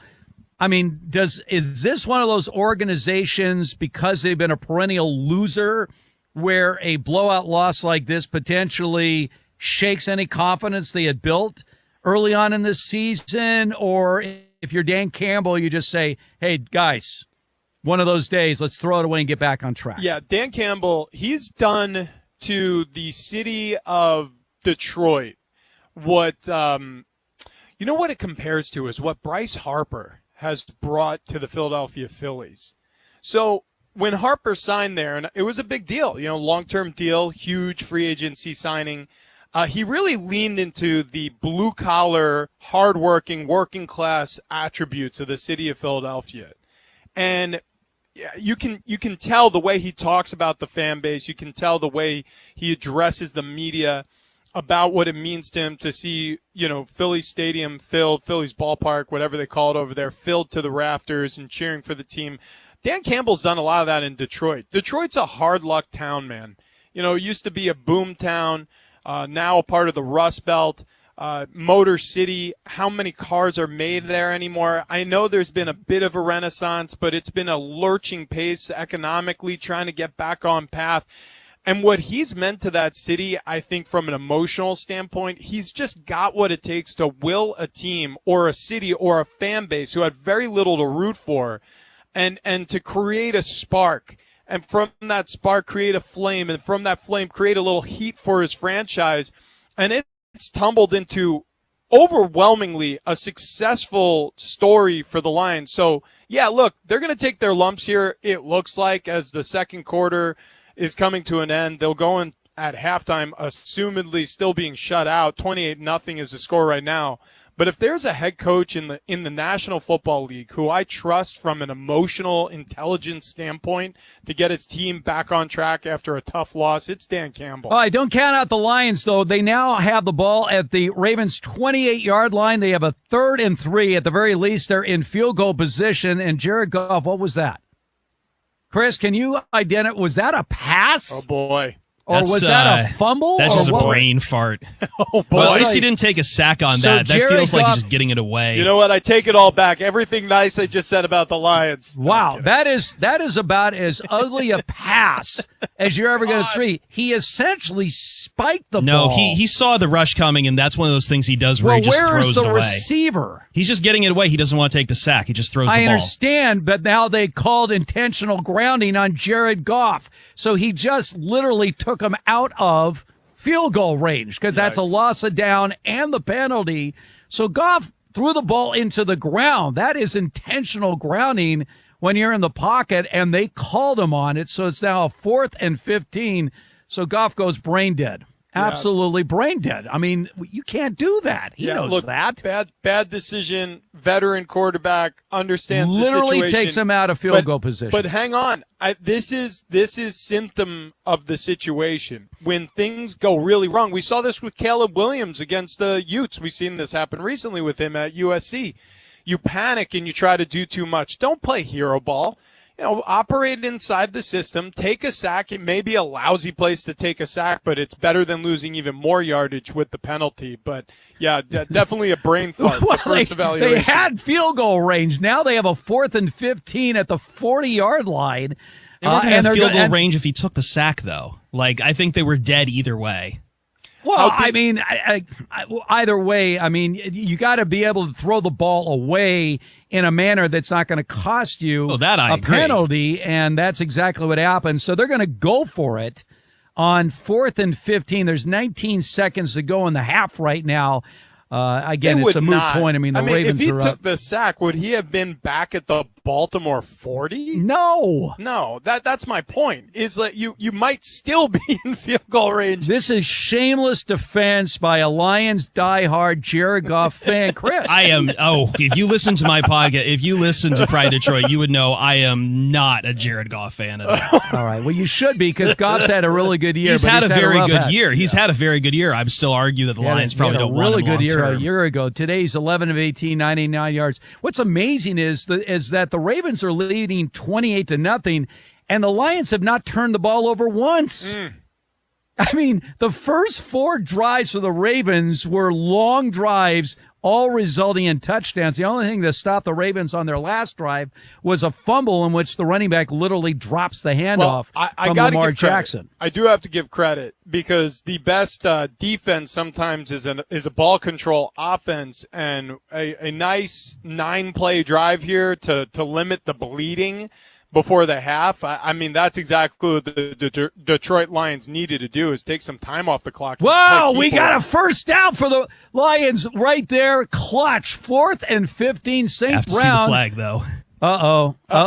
Penalty. It's against Sewell. It's offensive holding. Yeah, we got a holding. Yeah. Oh, my so gosh. Goff got some time to find a receiver. Undisciplined dropping on top of it, too. So now you move the ball even further back.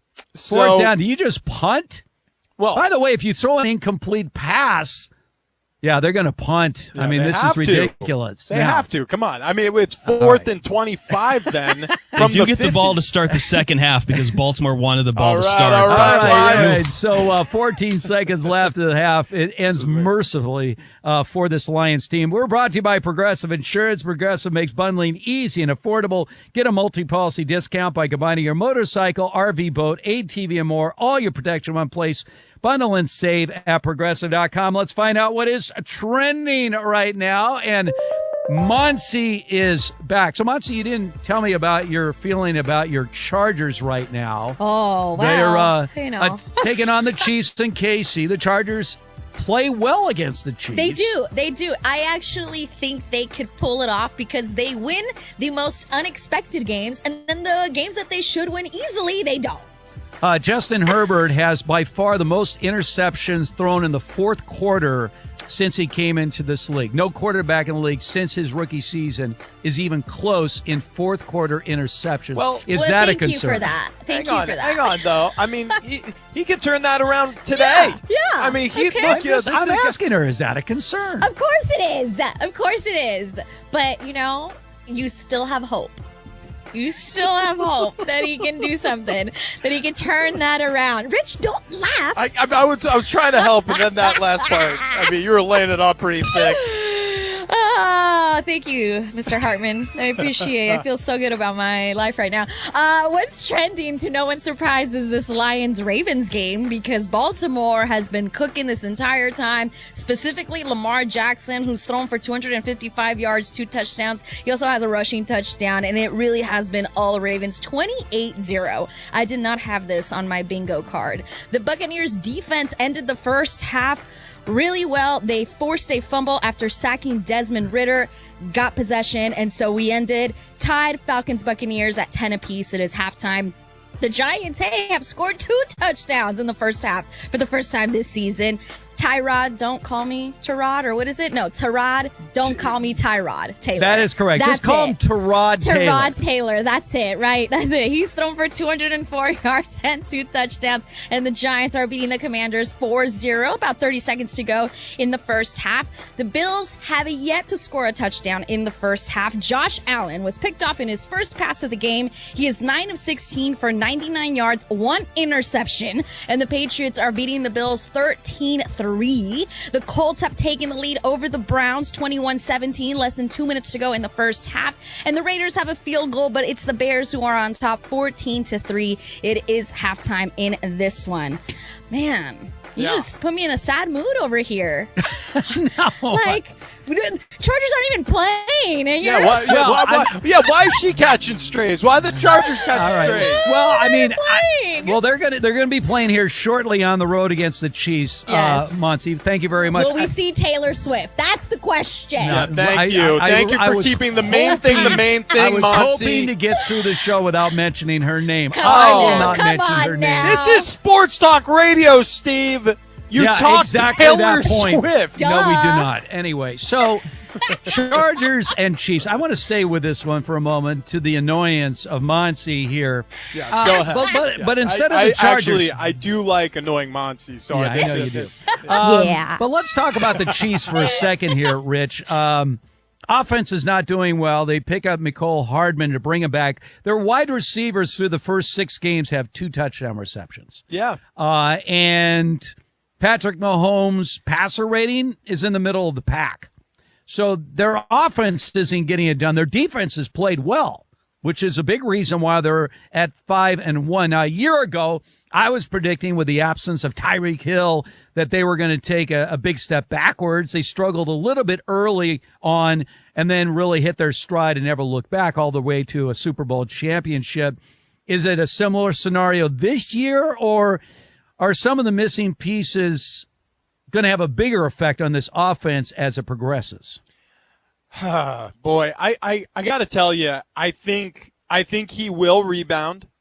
I think that Patrick Mahomes will overcome whatever maladies are affecting this offense, whether it be inexperience from the receivers, having a hard time catching up with the pace of this offense. Nagy was able to jump in after being fired as the head coach in Chicago and get back to right where he started from with Patrick Mahomes, but it is a different voice. He had been working for years with Eric Bieniemy, and that changes things on a daily basis, hearing something through the lens and the perspective of one coordinator and then going to a different OC after that time. So there's some changes, new personnel, and I think it's having an early effect on their season. Record-wise, still in great shape. and their competition this week with an injured Justin Herbert trying to play through that hand injury on his non-throwing side, I think had a significant effect on his play last week. I think it'll continue this week. It's very difficult to throw with the same level of confidence in the pocket if you're Justin Herbert and you're worried about bracing yourself because you're injured on the other side. Also, it avails you to bigger hits and bigger injury when you're taken to the ground. So I think this is most likely a win for the Chiefs. This is going to continue being a season where the Chiefs have their struggles, but more successes than struggles. And we'll see if they can play catch up a little bit here in the middle of the season, getting these receivers on the same page as Patrick Mahomes, because we know what it looks like when it's really good. It hasn't been really good yet this season for Kansas City. Now, I want to say something positive for Monty about these Chargers. And I know I'm hypercritical of the Chargers. It's personal. I make it very clear. It's very personal with me and Dean Spanos. This goes back over 30 years, so I'm not going to let go of that. But if you look... That's a healthy way and to Rich is approach well life. aware of this as well. But anyway... You know what? We've been going to couples therapy together, me and Steve, for years, and this comes up once a week. You have to understand, I have to restrain myself to reveal the real Dean Spanos to the world. Okay? I do that for my own sake. But if you look at the Chargers' remaining schedule after this road game against the Chiefs, their last 5 road games are against the Jets, the Packers, the Patriots, the Raiders, and the Broncos. All of those are winnable games. Yes. On the road. Yeah. Now, essentially, they play on the road every game because they're always forced to go to silent counts even at SoFi Stadium, but even their home games. Bears, Lions, Ravens tough, Broncos, Bills, Chiefs. So if you look at this schedule, there's only like 3, maybe 4 games where you say, all right, they'll probably be an underdog. That puts them at 10-7. Yeah. And that probably gets them into the postseason. I did want to ask you, though, Rich, about Justin Herbert. And I'm a Herbert fan like everyone else because he can make some amazing throws. But he's had a couple of games now where he's had a chance to tie a game or pull a game out in the fourth quarter, and he has failed to deliver in the end. Well, hang on. Look, I think that Justin Herbert, to a greater extent, will hear more of this. And it's unfortunate because Justin Herbert is the type of player and quarterback who's actually done more for his franchise than his franchise has done for him. Think about the coaches he's been surrounded by so far early in his career. Well, you brought in Kellen Moore. Well, I mean, are we huge believers in Kellen Moore after what we saw in Dallas? Well, the thing about it is I haven't seen a lot of difference in their offense from what we saw a year ago. Look, I think I do believe that he's better suited to work with Justin Herbert than Joe Lombardi. I like the offense better. I'll admit all of that. And I do think that they've had some issues offensively this year with Eckler starting the season injured with the hammy.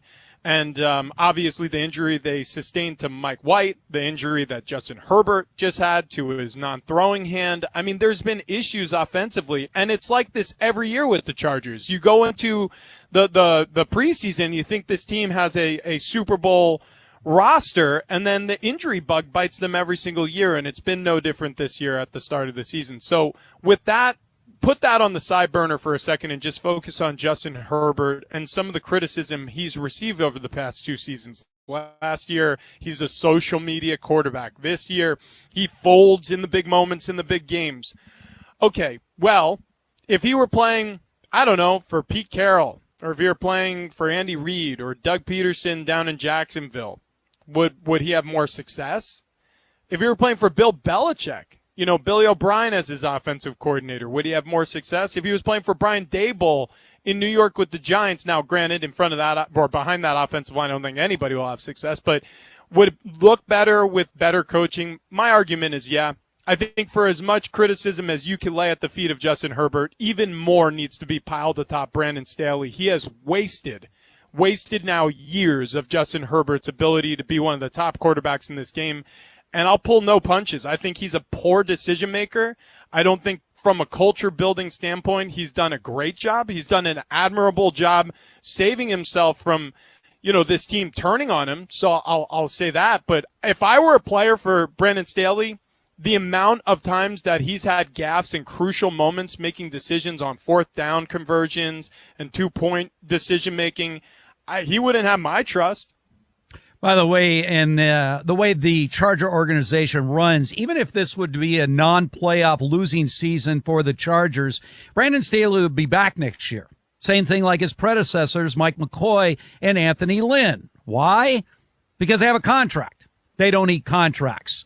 And Tom Telesco, their general manager, is in his 11th season, has yet to produce a division title. Bills, by the way, have a 2nd and goal at New England's 8-yard line. I'm sure they got the riot act read to them at halftime after a dismal offensive first half. This is good Patriots defense. Belichick is always ready to go, especially against a division rival that he knows well. But the Bills are knocking on the door, 3rd and goal at the Pats' 8-yard line. It's a good Patriots defense. However, they've given up boatloads and boatloads of points over the past 3 weeks. 38 points in a loss, 38-3 to the Cowboys. 34 points in a loss, 34-0 to the Saints. But a division rival, you know them a little bit better. Oh, no, there's no question. But, I'm used to saying that too, Steve. My knee-jerk reaction was to agree with you. This season, though, it has been a bumpy ride defensively for the Patriots. Well, they're tightening up right now, so it's a 3rd and goal right now at the 8-yard line. Let's keep an eye here on the Bills as they try to get the ball in the end zone. Quick pass by Josh Allen, and that is a touchdown. Touchdown, Bills. So the Bills get on the board. We'll continue on. Much more coming up. Second half's underway. This is Fox Sports Red Zone Radio. NFL Sundays live here. This is from here, a 60-yard field goal try. Gay's going to try from 60. It's blocked. Ball loose. Fight for Denzel Ward picks it up. Ward running across the Indianapolis 30. It's your NFL Sunday. We're Fox Sports Radio. Hey, it's Jonas Knox. Worn-out tires are a danger to you, your passengers, and other drivers. TireRack.com reminds you to inspect your tires regularly. Grab a quarter, stick it in the tread. If you can see the top of Washington's head, it's time to replace. Go to my page, TireRack.com/sports. Use the Tire Decision Guide to find the right tires for how, what, and where you drive. Choose from the full line of Kumho tires and tread confidently. TireRack.com, the way tire buying should be. It's time for the fall haul at Northern Tool and Equipment. Get your hands on tough tools at prices that are tough to ignore. Got plans? Cancel them. Trucks in the shop? Borrow someone else's. Don't like saving money? Right. So head to the fall haul at Northern Tool. Stock up at the season's biggest event and get huge savings on brands like Milwaukee, Honda, and Ingersoll Rand. Shop at northerntool.com. We're made for this. At work, I play it all day, every day at work. When Dan Patrick speaks, you better stop and listen. Yeah, where do you listen at? This is the Dan Patrick Show. Do you need to steal signs to beat Rutgers and Michigan State? I don't think so. I don't think so. Yes, Mark. They're scrappy, gritty, and gutty. Oh, they are gritty and gutty. Of course they are. They did have that big fourth quarter comeback, Rutgers. Yeah, they did. Can't sleep on the Scarlet Knights sometimes. Thanks. Michigan goes into their rivalry game this Saturday at Michigan State. The Spartans staff was notified of the situation earlier this week. Two of Michigan's opponents told Yahoo Sports they became aware Michigan knew their play signs. Sign stealing does not violate NCAA rules unless the team uses in-game electronic equipment to relay the information to players on the field or amongst the coaches. There's a football code here. The rule book does express the need for coaches to follow the so-called football code and states that, quote, only the highest standards of sportsmanship and conduct are expected of players, coaches, and others associated with the game. Stealing signs is a gray area. Now, Michigan is already under investigation for a couple of Level 2 rule violations. Let's go. I'm a Michigan fan. This is fantastic. Yeah, yes. It is true. Whenever your team's under investigation, you're like, all right, I like it. We're back. Yeah. Florida, Urban Meyer. Yeah. We're winning, man. We're good. If you're under investigation and you're not good, you're not cheating well enough. If you want to know what Dan Patrick said next, just podcast it by searching The Dan Patrick Show. And as always, you can listen to Dan Patrick live weekdays, 9 a.m. Eastern, 6 a.m. Pacific, on Fox Sports Radio. It's a bird. It's a plane. The Dan Patrick Show. Dan Patrick. Yeah. If I said Jags or Lions, you're going to go the Lions, but you might go kicking and screaming with that. But here's the thing with the Lions. I think because of Dan Campbell's initial press conference, where he didn't come off as, that Tom Landry or Vince Lombardi or whoever it might be. He's going to bite your kneecaps. And we're like, oh, okay, let's see how long this lasts. But it's lasted, and they play hard for him. That started out last year not well, and then the second half, they were really good, dangerous. And now this year, they've kind of stepped things up. But Dan Campbell, I think that initial press conference is where people went, oh, yeah, this is a novelty. We're waiting for them to prove it. Prove us. It's like the Clippers. Like, all right, prove us wrong. The Dan Patrick Show. Dan and the Danettes and you. Weekdays, 9 a.m. Eastern, 6 Pacific, on Fox Sports Radio. This show is different. The Doug Gottlieb Show. Make him say, Make him say, Ladies and gentlemen. The rule is a really dumb rule. That you can't have anybody advance scout anymore. It feels like there's something else at play here. Right? Whether it's other Big Ten teams trying to get at Michigan, because there's a reason that you have signs. It's because somebody is trying to decipher them. The rule is you're not allowed to use electric stuff, whatever. But that's dumb because you can use TV copy. You're not allowed to alert somebody when with electronic stuff on the field. But the idea of sign stealing, again, in football, you have 3 different quarterbacks usually sending in the signs, and then you're holding up a sign. So they know people are looking. It feels like there has to be more to the story, because otherwise, I got to be honest with you, it feels like a non-starter. The Doug Gottlieb Show. Weekdays at 3 p.m. Eastern, noon Pacific, on Fox Sports Radio. Who the wants smoke? The people have spoken, and they love our lineup. We're the best! Colin Cowherd, Dan Patrick, LeVar Arrington, Brady Quinn, Jonas Knox, Doug Gottlieb, Ben Maller. Listen to these names. Rob Parker, Chris Broussard, Covino and Rich, Jason Smith, and Mike Harmon. Boom! We're always on, from the mornings to the late nights. We are Fox Sports Radio, the premier sports lineup in the nation. B-E-S-T, The most fearless voice in sports is on FS1. The one and only Colin Cowherd is bold, unique, and outspoken. Wow. You can see him on The Herd, weekdays at noon Eastern on FS1 in the Fox Sports app.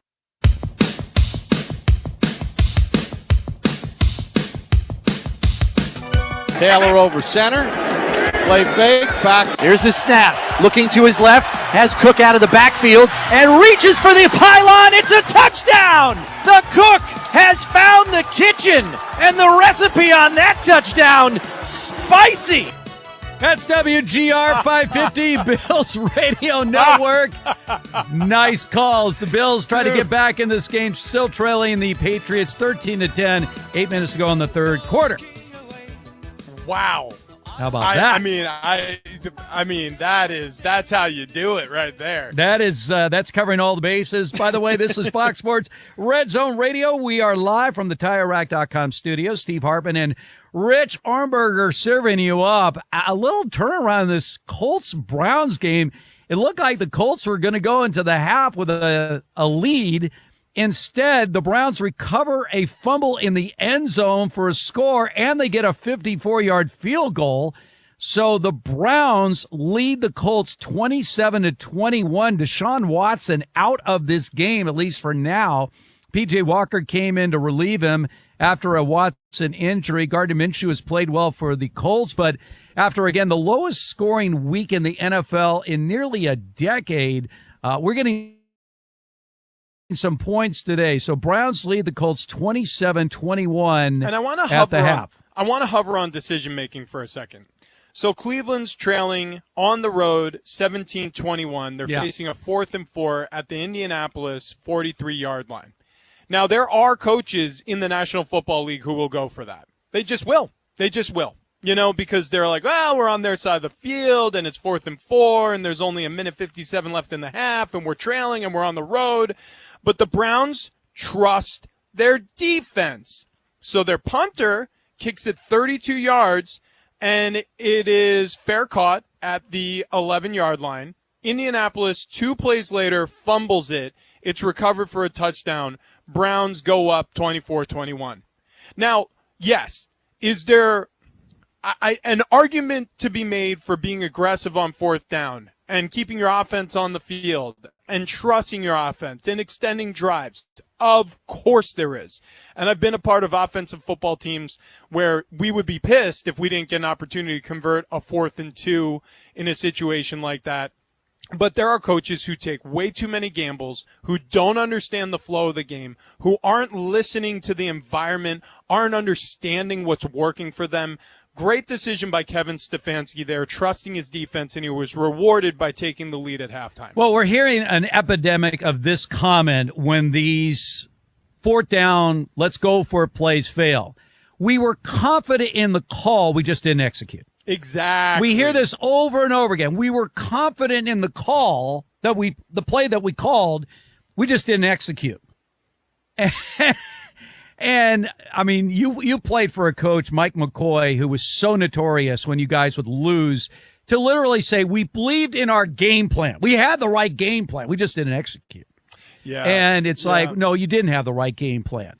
Because if your team is not able to execute the game plan, then it wasn't the right game plan. Yeah. See, that's the whole point. In other words, you could say it was the right play, we didn't execute. Well, how about the fact that you called a play that was difficult to execute?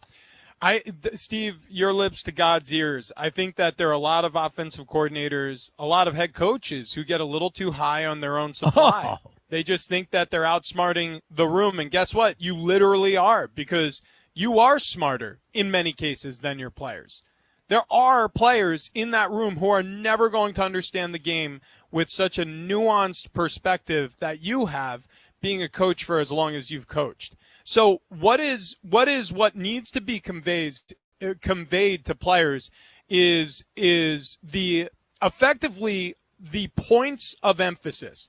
Like, what are the most important 3 pieces of this play that I need to convey to my players, or this situation that I need to convey to my players, or this defensive scheme, or this coverage concept, or this blitz look? Like, what do I need to convey?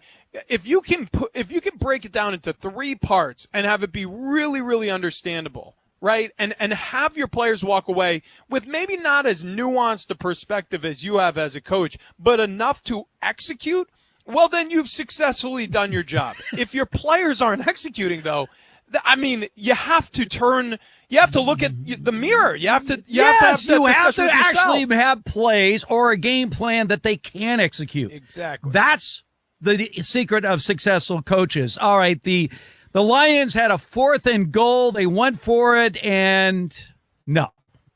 It is still 28-0 Ravens.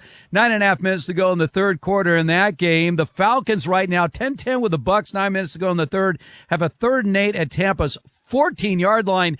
And the Commanders trying to get back in this game. 2nd and goal at the Giants 4, trailing 14-0. We got a whole lot more coming up. Keep it right here. This is Fox Sports Red Zone Radio.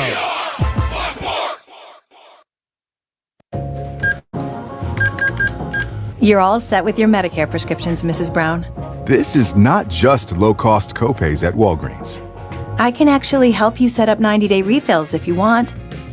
This is having a partner you can trust. Get low-cost copays, 90-day refills, and delivery from your neighborhood Walgreens. This is being independent. Together. Walgreens. Restrictions apply. For details, see walgreens.com/pharmacy. The pandemic is over, but COVID-19 is here to stay. In fact, it's still among the top 5 leading causes of death in the U.S., just after heart disease and cancer. So this fall, stay up to date with the latest COVID-19 vaccines, just like you do with the flu. because you've got no time for 19. The vaccine may not be for everyone. Please consult with your doctor. Brought to you by Moderna. To find FS1 on your television, go to foxsports.com for details. Check them out. FS1. Check them out. FS1. Damn, it's The Herd. When Colin Cowherd drops the info, The Herd, you need to listen. Right here. The NCAA is investigating Michigan over sign-stealing allegations. And according to The Athletic, Michigan State was considering not playing in the game. Get this. Over the health and safety of its players. Oh, like Michigan State can take the high road on anything? Sign stealing, for the record, is not technically prohibited unless you use, like, electrical equipment. Michigan sent an in-person low-level staffer, read intern, to watch the other team and see if they could, like in baseball, figure out some signs. Apparently that is illegal, although it should be noted it was legal up until 1994. And they didn't put it in because they thought it was a massive advantage. They put it in because the lower level programs complained, we can't afford to have a low-level staffer go to other games. Basically, they have a Mercedes and we can't afford one. They're bad people. Nobody's winning and losing games. Michigan's a 3-4 touchdown favorite again this weekend because of a low-level staffer figuring out your bat signals. That's why coaches do this during games. They hide signals. You can watch it on TV. Teams have been doing that forever. So Michigan State right now, football, is a bit of a tire fire. This, to me, is a badge of honor for Michigan. If you're eager to find out what Colin said next, just podcast it by searching The Herd. And as always, you can listen live to Colin Cowherd weekdays at noon Eastern, 9 a.m. Pacific on Fox Sports Radio. This is the Jason Smith Show with Mike Harmon. The best way for Saquon Barkley to at least get franchised again next year and to get the most money, what's the biggest thing he can get right now? That's $12 million next year, right? Because it's not started away. We're a third of the way through the season, and he's averaging under 4 yards a carry, and he's having trouble staying on the field. He knows the best path to more money for him is if he stays a Giant who like him and have the loyalty to him because they drafted him, they still believe in him and think he's a big player, he's a teammates like him. If he goes someplace else and never gets off the ground, because that happens, running backs is difficult. You were talking about a different system, different way, learning the blockers, learning the system, and you might not have a great year. And then you come off a free agency and suddenly, oh, wait a minute, we're not going to give you a lot of money. You're listening to Jason Smith with Mike Harmon. Weeknights at 10 p.m. Eastern, 7 p.m. Pacific on Fox Sports Radio. The Herd. I am what I am. There's nothing normal about him, and he's not your average sports fan. Why are people trying to convince themselves average is good? He's different. I want my quarterbacks to be quarterbacky. He's Colin Cowherd, dissecting sports to their core every morning. Most great coaches are meant to be professors. Some are meant to be the dean of the department. It's The Herd with Colin Cowherd. Weekdays at 12 p.m. Eastern, 9 a.m. Pacific on Fox Sports Radio. FS1. Call your friends and ask how they doing. To find FS1 on your television, go to foxsports.com for details. Boom. Trust your eyes. FS1.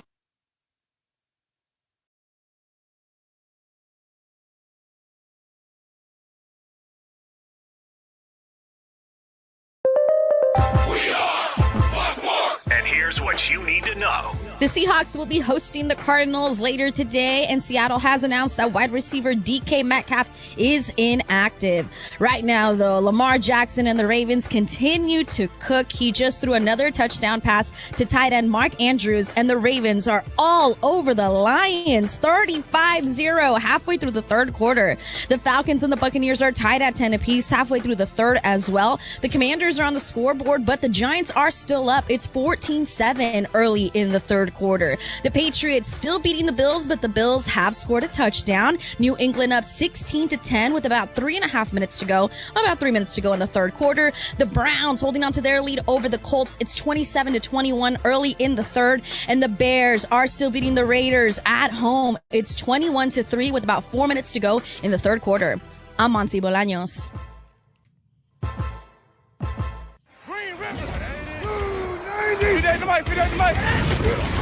This is Fox Sports Red Zone Radio. The play. How about that second effort to get in the end zone? The hit. Your team, your game. You got the pads on there. It's all broken down right here. Fox Sports Red Zone Radio is now live from the TireRack.com studios of Fox Sports Radio. Here's Steve Hartman and 6-year NFL veteran Rich Ornberger. Hal's under center on 2nd and goal at the 4. Handoff. B-Rob cuts back into the end zone. Touchdown! Touchdown, Washington! A 4-yard run by Brian Robinson. That's Big 100 Commanders Radio Network. Commanders getting right back in this game, still trailing the Giants by a score of 14-7. 8.5 minutes to go in that third quarter. This is Fox Sports Red Zone Radio. We are broadcasting live from the TireRack.com studios. TireRack.com. We're going to help get you there. An unmatched selection, fast free shipping, free road hazard protection, over 10,000 recommended installers. TireRack.com, the way tire buying should be. 35-0.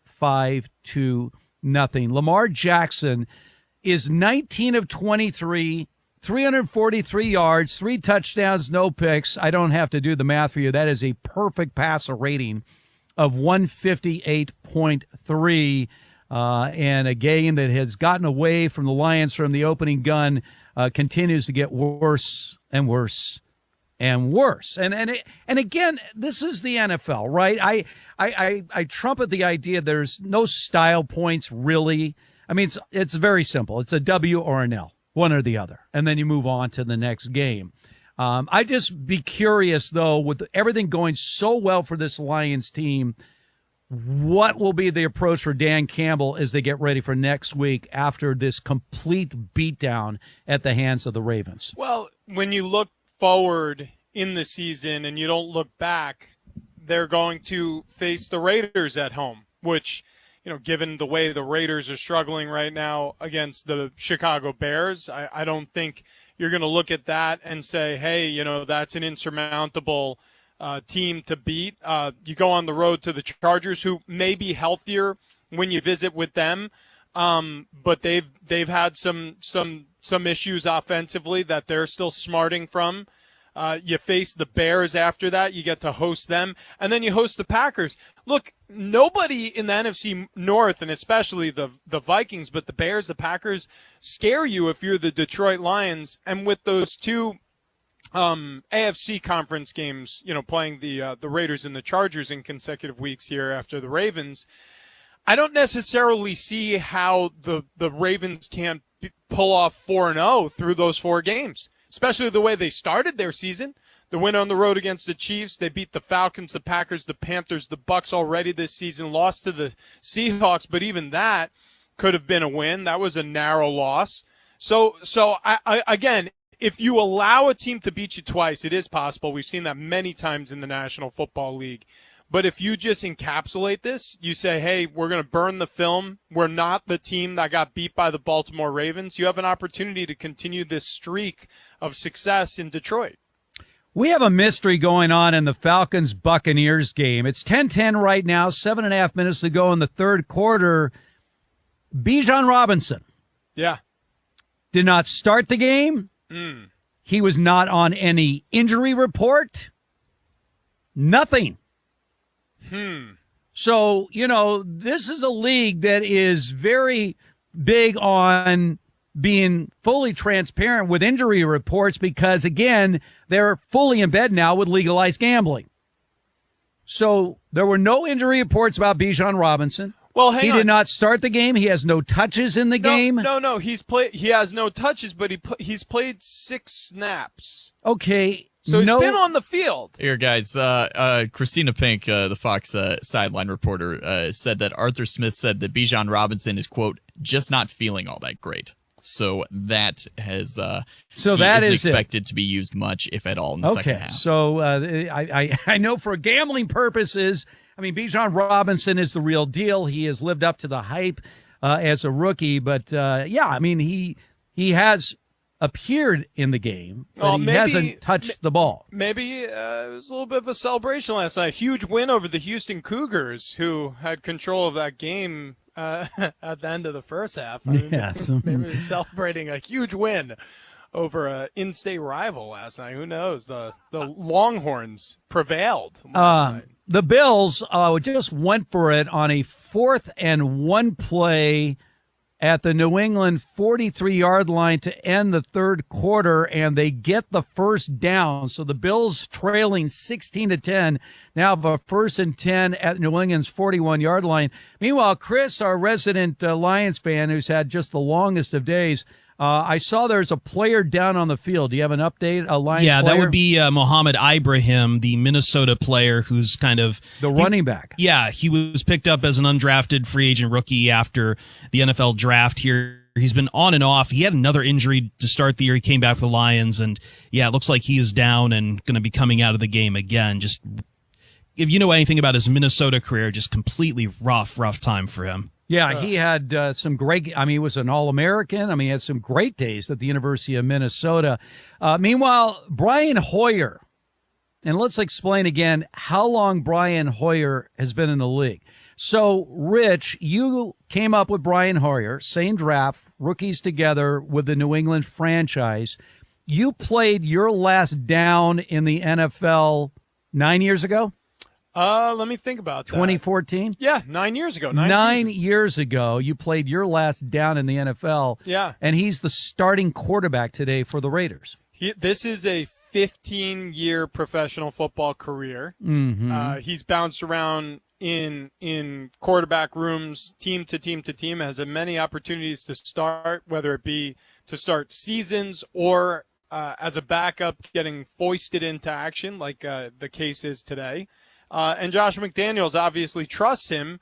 It's the reason why he's on the team in the first place, backing up Jimmy Garoppolo. Just for the record, this is his 41st career start in the NFL. His best run was with Cleveland. He had a 10-6 record there. He has actually started games with New England, Arizona, Chicago, Houston, Indy, the 49ers. Yeah, it was. And now with the Raiders. I mean, there aren't a lot of guys that can say they've actually started games with 7 different franchises. Well, it goes to show you, because look, Brian Hoyer, is he ever going to be a constant starter in this league? No, but it goes to show you how important intelligence is in this league. These coaches, these offensive coordinators, they want to be surrounded by people who get it. Actually, let me update. The Hey, Raiders, this first start with the Raiders, this is the 8th team now that he has started at least one game for.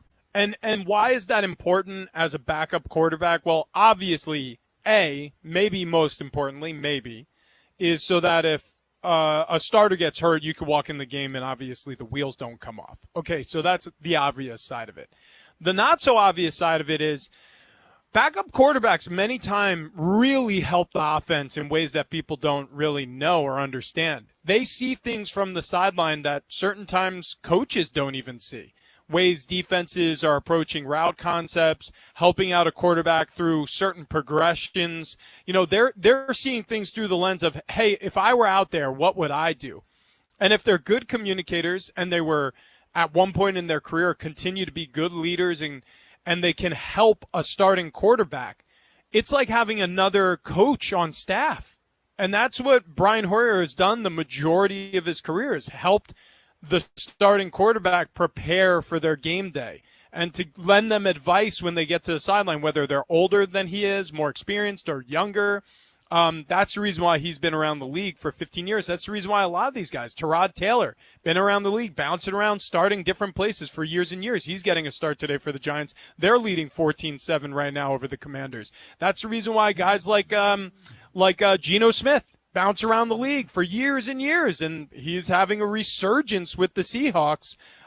Just signed a big contract over the offseason as a result. All right, so the Bills, as we mentioned, had the ball in New England territory. They still do. They are facing a 4th and 2 right now at the New England 33-yard line, and they are going to go for it.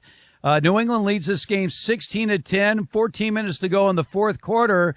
Josh Allen looking around, nobody's open. Nobody's open. He throws the ball, and it's knocked away by New England. Wow. Jeez. Nice play by the Pats secondary. So Buffalo turns the ball over on downs, and the Patriots take over with a 16-10 lead. I saw, I don't know who it was, I'm not going to embarrass them, that Josh Allen this week, going into this week, is the number 1 quarterback in this league. Now, I don't know what that's based on. It's certainly not his performance on the field this year.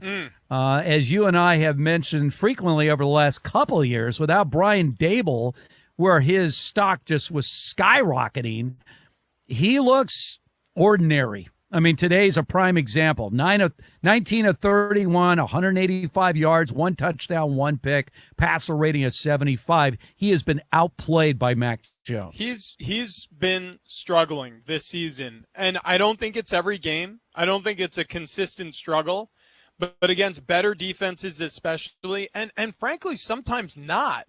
There are moments where I'm just like, he looks lost. You know, I heard an interesting commentary that I believe in, that if you want to know whether or not a quarterback trusts a play, look at his lower body. Look at his lower body to see if he's comfortable running that play, a passing play, obviously.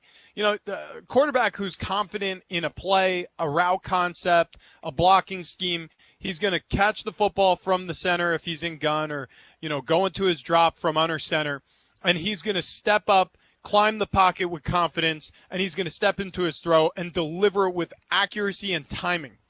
When he's not confident, you see happy feet. You see a little bit of a disengagement between the upper body and the lower body. You see his feet chopping. You see him moving around erratically in the pocket. If he's not sure of the play, especially the play call against the defense he's seeing, or if they didn't work on it enough at practice, and I see this all the time from Josh Allen.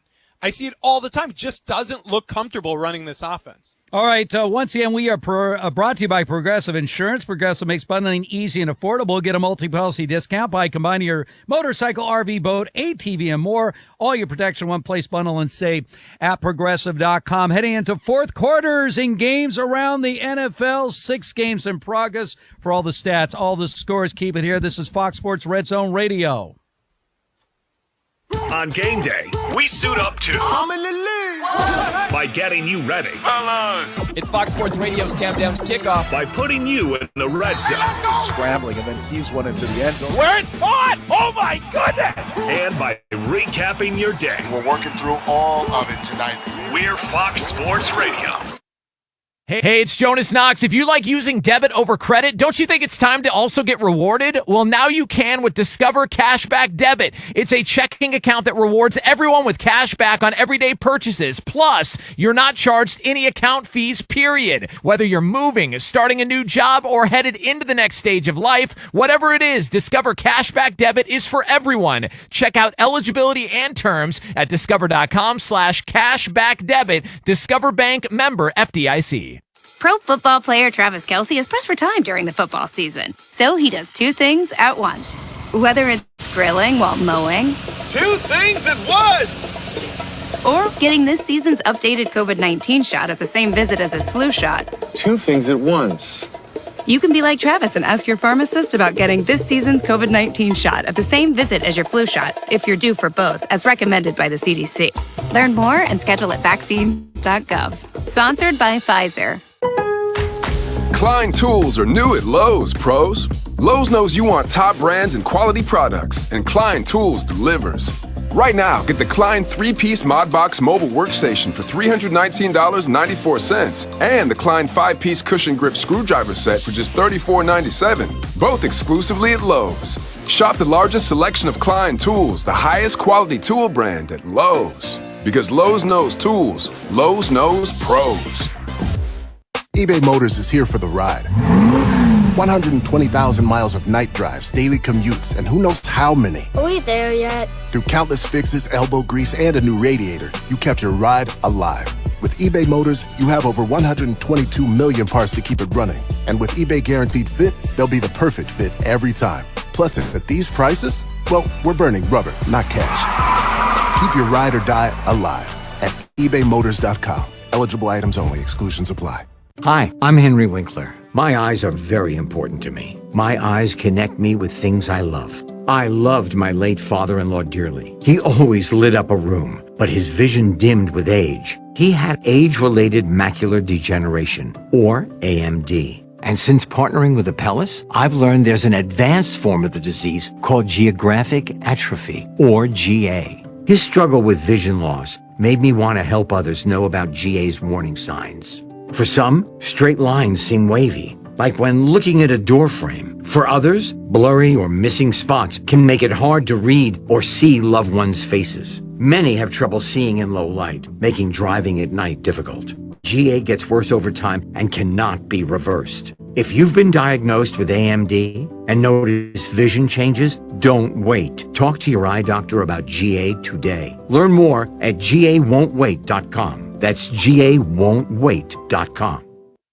Calculations. We've crunched the numbers. Our morning math is simple. 2 pros plus 1 Joe equals a butt-kicking combination.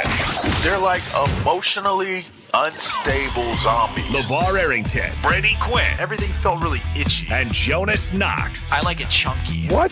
Come on. It's 2 pros and a cup of Joe. Kicking butt every morning. Weekdays at 6 a.m. Eastern, 3 a.m. Pacific on Fox Sports Radio. Hey guys. Ready? Jason Smith and Mike Harmon are dropping knowledge like this. So, the Saints have never won a game when trailing by 15 or more after 3 quarters. They are now 0-136 all time, including the playoffs. 0-130. So when they get down by 15, note to self for in-game betting. Hang on. Note to self for in-game betting. 0-136. All right, great. That's unbelievable. Carr ends up with a 300-yard night. Wait a second. Drew Brees was never able to do that. Well, he was never down 15 plus. Well, I don't know. I don't know. Or if they were, he was down a few times. Never. They were 15 plus after 3, probably not much. Maybe not after 3, right? I mean, the after 3 is probably the key there, right? Correct. Maybe some early deficits that they battled back from, so you don't get into that sample size. I mean, this is Archie Manning. This is, I don't know, Billy Joe and all those guys back in the day. I mean, there's games where the Saints were down big. Saints weren't world beaters every year with Drew Brees. They weren't great. They weren't the Patriots. They were great in the regular season. Yeah, That's but why I've always pushed back on hey, Tom Brady had the easy path in the AFC East. Okay, sure. But don't forget about Peyton Manning, save a couple of random years at the Titans, and Drew Brees in the NFC South. Because it was generally a cesspool. Yeah, right. But at the same time, Brees was the quarterback there for 35 years. There's lots of games. He looked like he was ready to come in when Carr was struggling. He may start next week. Showing him up in that booth. Get that pop gun arm back. He can throw that intermediate route that Carr's missing from his are you kidding? acumen. No.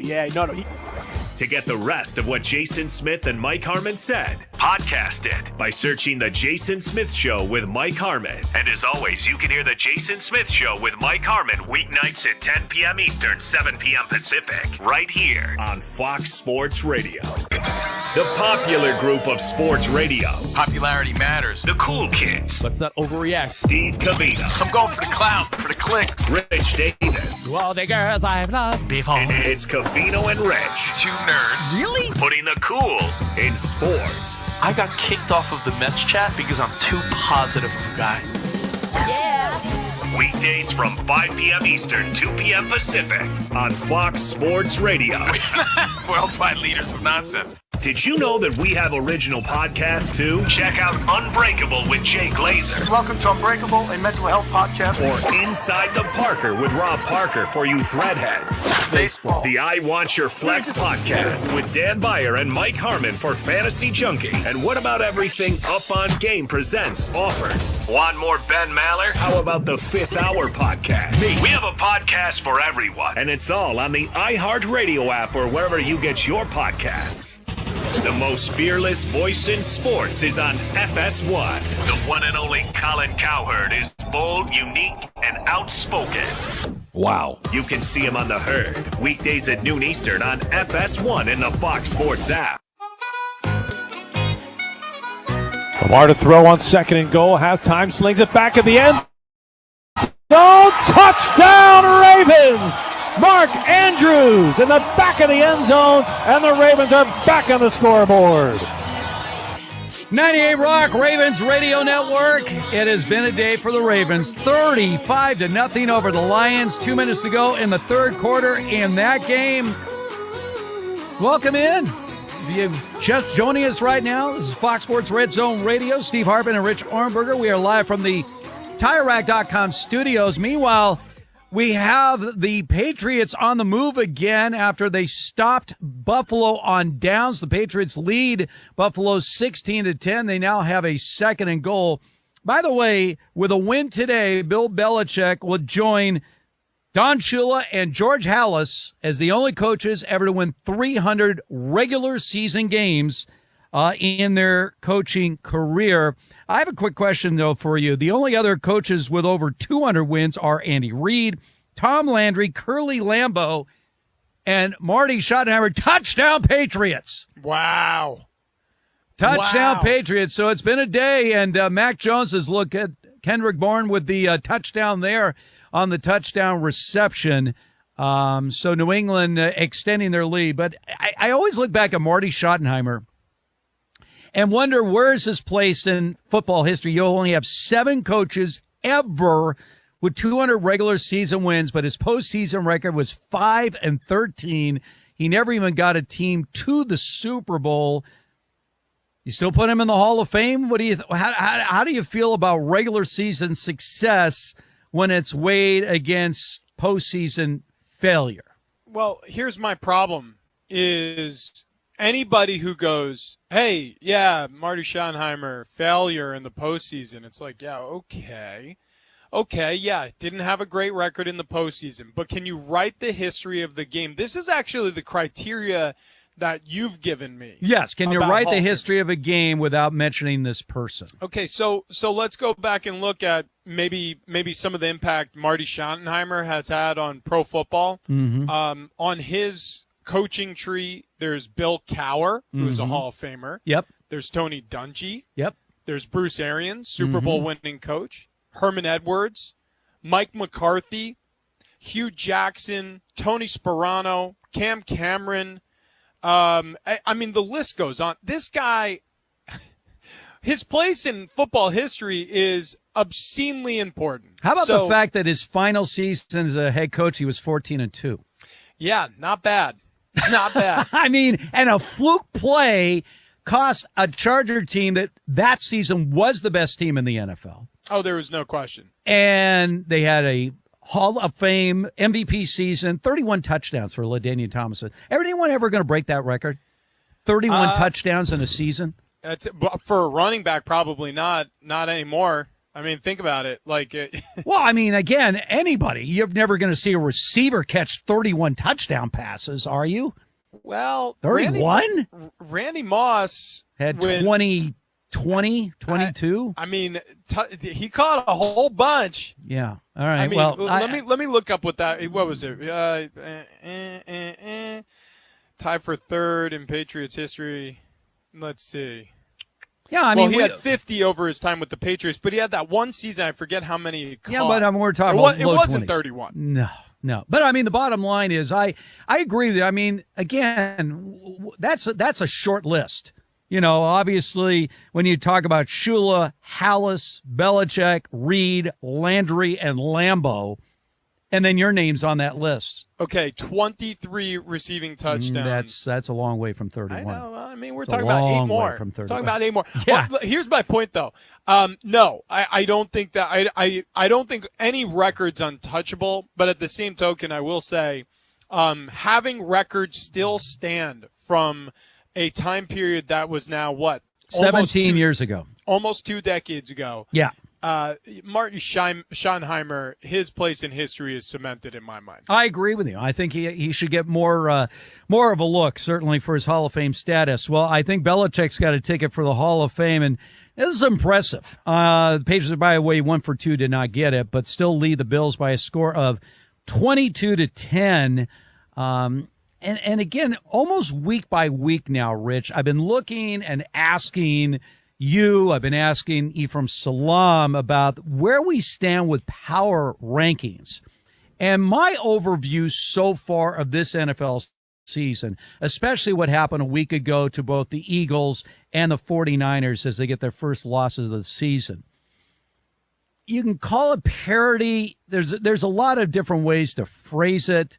But here's what I'm looking at. I just don't see, and we were talking about the 49ers might be that team a week ago, but Deebo Samuel's out now, McCaffrey's out, and without them, suddenly Brock Purdy showed that, yeah, bad weather situation, good defense, missing some weapons. He could look a little ordinary at the best.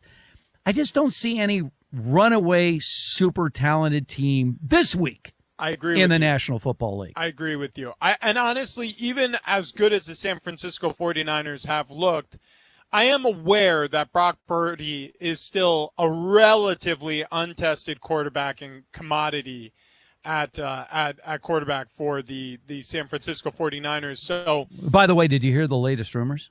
What do you got? The 49ers starting quarterback next year, Kirk Cousins. Interesting.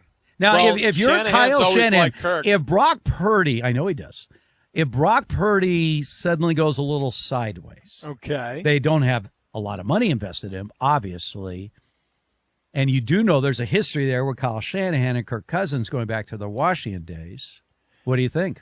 Well, what I think is only if you need to. If Brock Purdy is the answer to this question, well, then you continue to save money. And that's a big deal when you're keeping a roster like San Francisco has together. I mean, Kirk Cousins won't be cheap, and he's going to ask for all of the money to be guaranteed, like every contract he's signed for the last 3. So you're going to be parting with some cash if you are going to sign Kirk Cousins. In terms of your power ranking conversation, I'll say this. I still have the San Francisco 49ers, even in spite of the loss, on top of the list. Because what Brock Purdy was able to do at the end of that game is still get the 49ers in position to win with all the issues they had throughout the game, the injuries. He was under more duress than normal because Trent Williams was injured as well, missing 2 key players, obviously offensively skill position players. He got them within whatever it was, 40 yards, 45 yards for Jake Moody to attempt the field goal, which he missed. So I look at the 49ers as potentially, or I shouldn't even say potentially, they're still my top team. Right behind them, Chiefs. Right behind them, Lions. Although they're catching a beating right now in Baltimore. They are finally on the board. Jameer Gibbs touchdown. Wow! There the you comeback go. is on. By the way, that would be a record. No team's ever been down 35 and won an NFL game. By the way, speaking of teams on a move, the Colts right now trailing the Browns 30-21. This, of course, is the much-anticipated shootout between Gardner Minshew and P.J. Walker. Walker in for the injured Deshaun Watson today. But the Colts have a 2nd and 4 at the Cleveland 5-yard line. For some reason, while we're well into the fourth quarter of most of these games, there's 6 minutes to go in the third quarter in this game. Yeah. So they're going at a snail's pace, and we got touchdown Colts. So there it is right there. That was a run by Jonathan Taylor. Remember him? The guy they paid all that huge money to. So Jonathan Taylor getting into the end zone for the Colts today, by the way, before that carry, 14 carries, 69 yards. Zach Moss, 12 carries, 50 yards. So they have a two-headed monster at running back there. Gardner Minshew, by the way, has 2 rushing touchdowns. By the way, when you have running backs like Jonathan Taylor and Zach Moss and your quarterback keeps calling his own number, is that a problem? Well, no, obviously not. And and also, I mean, it's the style of offense that they're running. So the Colts players are used to having a mobile quarterback with Anthony Richardson. Gardner Minshew is an athlete.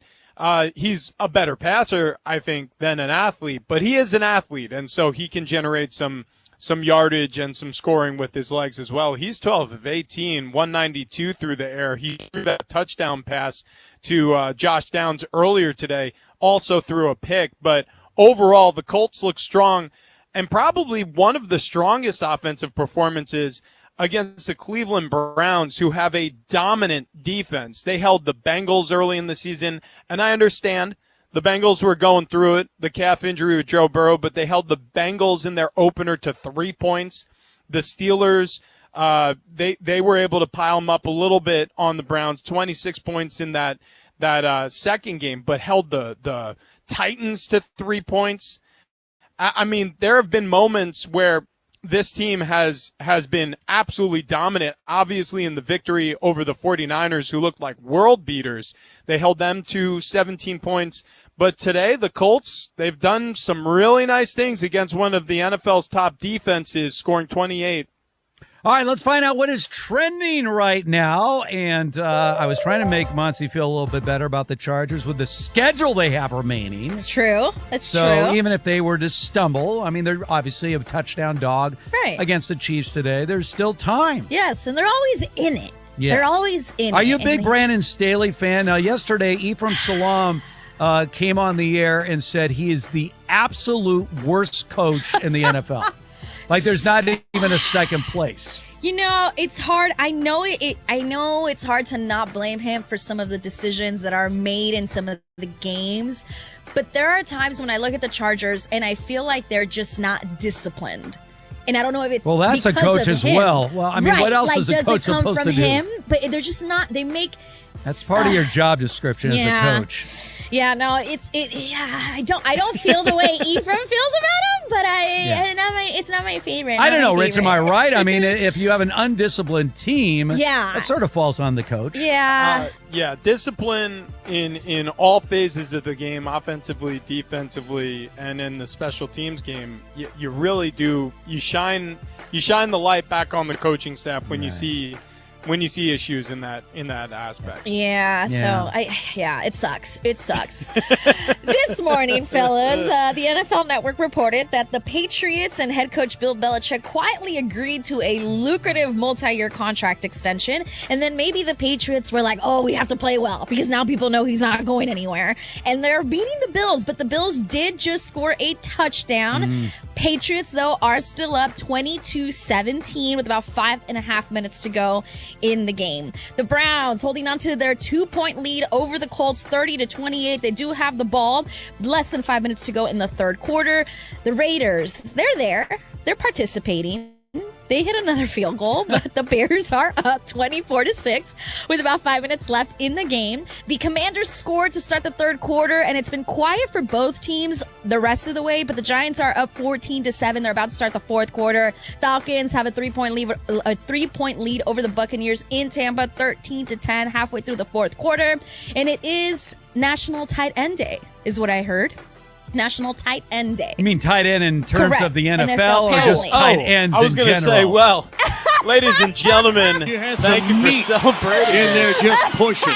Some people say I got great hams. No, tight ends as in the NFL. So Mark Andrews is clearly celebrating. He already has 2 touchdowns for the Ravens, who have really just been all over the Lions. 35-6 is the score early in the fourth quarter. Still to come, the Seahawks are going to host the Cardinals, and Seattle announced that wide receiver DK Metcalf is inactive. The AP College Football poll is out for the week. The top 6 teams did not move, but Texas moved up 1 spot to number 7. Oregon moved up 1 spot to number 8. Alabama back in the top 10 at number 9. Penn State dropped 3 spots to number 10 after losing to Ohio State.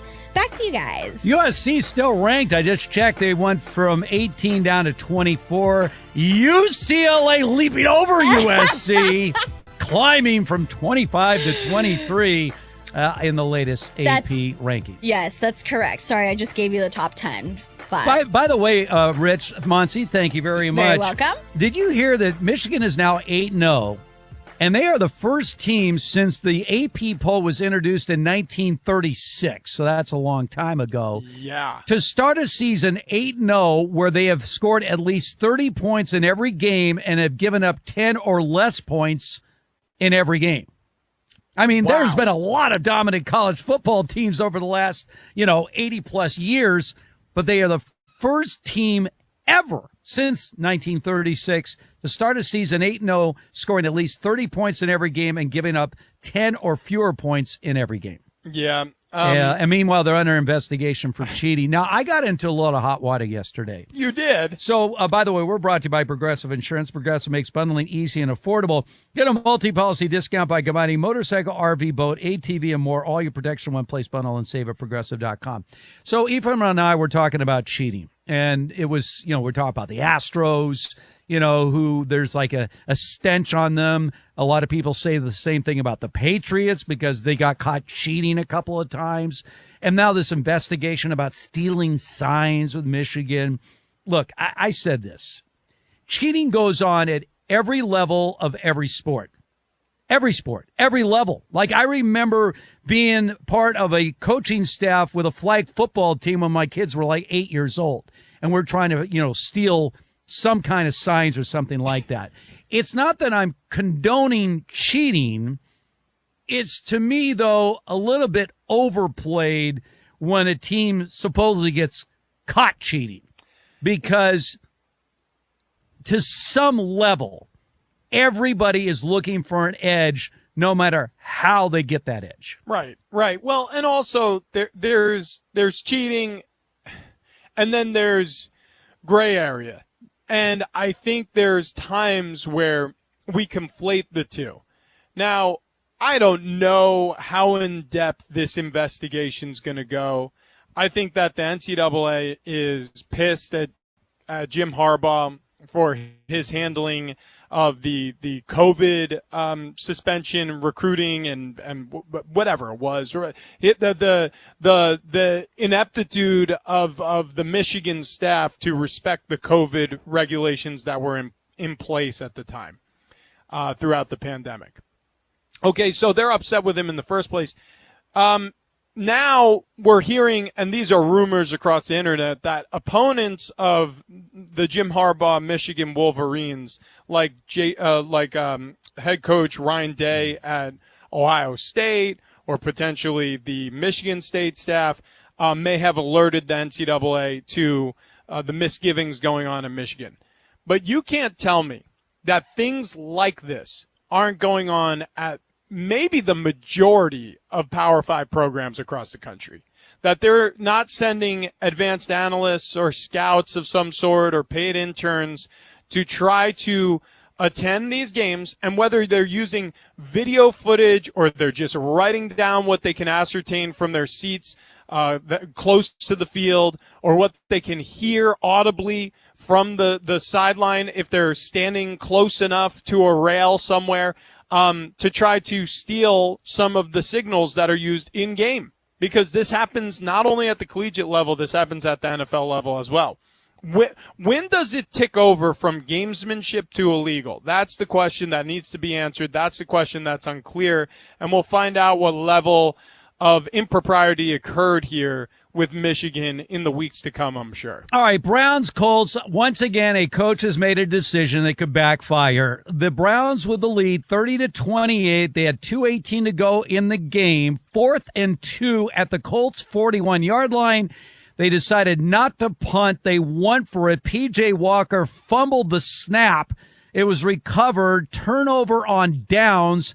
And now the Colts have just completed a deep pass to get themselves well into field goal range, trailing by 2. So again, 4th and 2.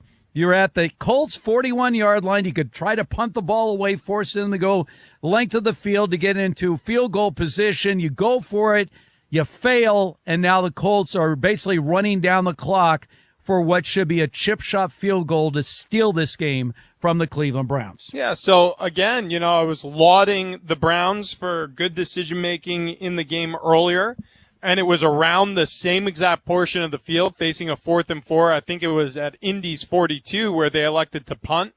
And what ended up happening on the ensuing drive from the Colts is they fumbled, and the Browns defense was able to capitalize after the good, or I should say the well-placed punt, and dive on the fumble recovery for a wait touchdown. a second. I'm looking at the game. It's the end of the third quarter. I apologize, everybody. I was completely off there. Every other game is heading toward the end. That was the end of the third quarter. Oh, you That's thought on me. I didn't catch that. You thought this was heading towards the end of the game? I thought it was toward the end of the game. I told you, this game is so far behind the other games. I'm like going brain dead here. That's on me. So it is the end of the third quarter. I'm looking at the Colts and I'm watching the clock run down. I'm like, wow, they're running the clock down to like 2 seconds, 1 second. What just happened? End of the third quarter. Well, but to the conversation. Yeah, I mean, again, the conversation we had. Right. Sometimes. And look, I'm not saying that every single time it's the wrong time to go for it on fourth down. I'm not saying that. But I mean, you now possess a lead in this game, and you have an opportunity again to pin the Indianapolis Colts offense deep with a punt, and instead you elect to give them half a field by trying for it on fourth down and fumbling the football with, by the way, your backup quarterback in the game. I don't know. I'm just not there with that decision. I am not there either. All right, what threw me off a little bit was we are inside 3 minutes to go in the fourth quarter in this New England-Buffalo game. The Bills have a 4th and 2 at New England's 8-yard line. Patriots had increased their lead to 22-10. The Bills got a touchdown, and now the Bills are looking to take the lead. Here we go, 4th and 2. Josh Allen throws, and it's... Okay, so that's a replay of what happened. Oh, okay. So they didn't get the playoff in time, I think. What happened is that, yes, Josh Allen did get picked off in the end zone on 4th and 2. However, the Bills had called timeout before the ball was snapped. No wonder Belichick is so hot right now. He's losing it. Furious on the Look sideline. at him. He is screaming right now. Look at McDermott. All right, so this is the new 4th and 2. This is live 4th and 2 now. Yes. All right, so 4th and 2 for the Bills. They're at New England's 8-yard line, trailing 22-17. Josh Allen throws a quick pass, and he's got the first down. So first down for Buffalo right now. And the clock is ticking, 2:40 and counting. All right, we're going to get the finish of this game as we continue to head down the stretch. I will try to keep myself focused on where these games actually are time-wise. This is Fox Sports Red Zone Radio. Did you miss this? It's game day now. Goff to throw on 4th and 1. Under pressure, Goff going deep down the middle, and it is intercepted by Geno Stone in the end zone. And he'll take a knee with his 4th pick of the season, and the Ravens defense comes up big again. It's your NFL Sunday. We're Fox Sports Radio.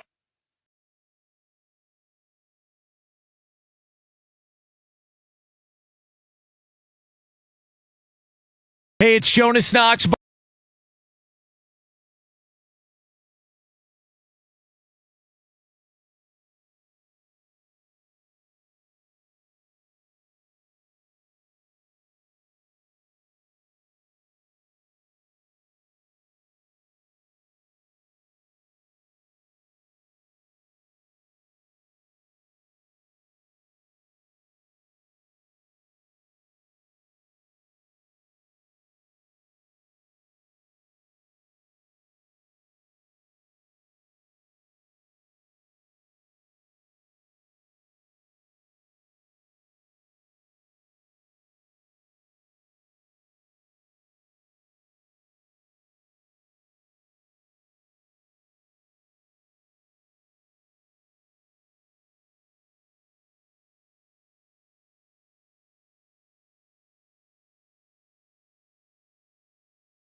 Like, come on, man. yeah. Like, you could have left that out. To get the rest of LeVar Arrington, Brady Quinn, and Jonas Knox, podcast by searching Two Pros and a Cup of Joe. Listen to Two Pros and a Cup of Joe weekdays from 6 a.m. Eastern, 3 a.m. Pacific on Fox Sports Radio. This is The Odd Couple with Chris Broussard and Rob Parker. Would you rather have, if you were running a team, which quarterback would you rather have, Tua or Hurts? I'm going to take Tua, and only for one reason. Jalen Hurts had had he not been injured, probably would have been an MVP season, Chris, last year. Maybe. And he finished second to Mahomes, last year in the MVP. So I just think that he was on his way, or at least had a great shot at it. And I don't know. I just look at him now, Chris, and it's not off of the first 5 or 6 games. I don't think he could play better than he played last year. I think that was that. Until I see that again, or more than once or twice, will I believe that that's who he is? I'm not. Wow. I'm not convinced of that. Really? Yeah, I'm not. This is The Odd Couple with Chris Broussard and Rob Parker. Weekdays at 7 p.m. Eastern, 4 p.m. Pacific on Fox Sports Radio. Check this out. This is The Herd You're excited. I'm excited. with Colin Cowherd. Trevor Lawrence is what everybody's looking for in this league. Bad knee, did not practice. On the road, there was one great defense in that game last night. It's the one he faced. And what did Trevor Lawrence deliver? Leadership, not yelling at everybody on his team. And then there's Derek Carr, who apparently was blaming everybody not named Derek Carr, yelling at receivers, yelling at coaches. Totally dependent on Alvin Kamara's rushing and receiving. Totally dependent on him. At home, better defense. Olave, Michael Thomas, Alvin Kamara. It's a better roster. At home, one great drive. That's it. Last night is precisely why 6 of the 8 divisions are led by the best quarterback. This is The Herd with Colin Cowherd. Wow. Weekdays at noon Eastern, 9 a.m. Pacific. When you call yourself the premier sports lineup in the nation, you have to back it up. Well, my friends, we do. Check these names: Dan Patrick, Colin Cowherd, LeVar Arrington, Brady Quinn, Jonas Knox, Doug Gottlieb. Spectacular. Cavino and Rich, Chris Broussard, Rob Parker, Ben Maller, Jason Smith, and Mike Harmon. Is that premier enough? Listen to all those names right here. Really? On Fox Sports Radio. To find FS1 on your television, go to foxsports.com for details. Go! Check them out. FS1. Check them out. FS1.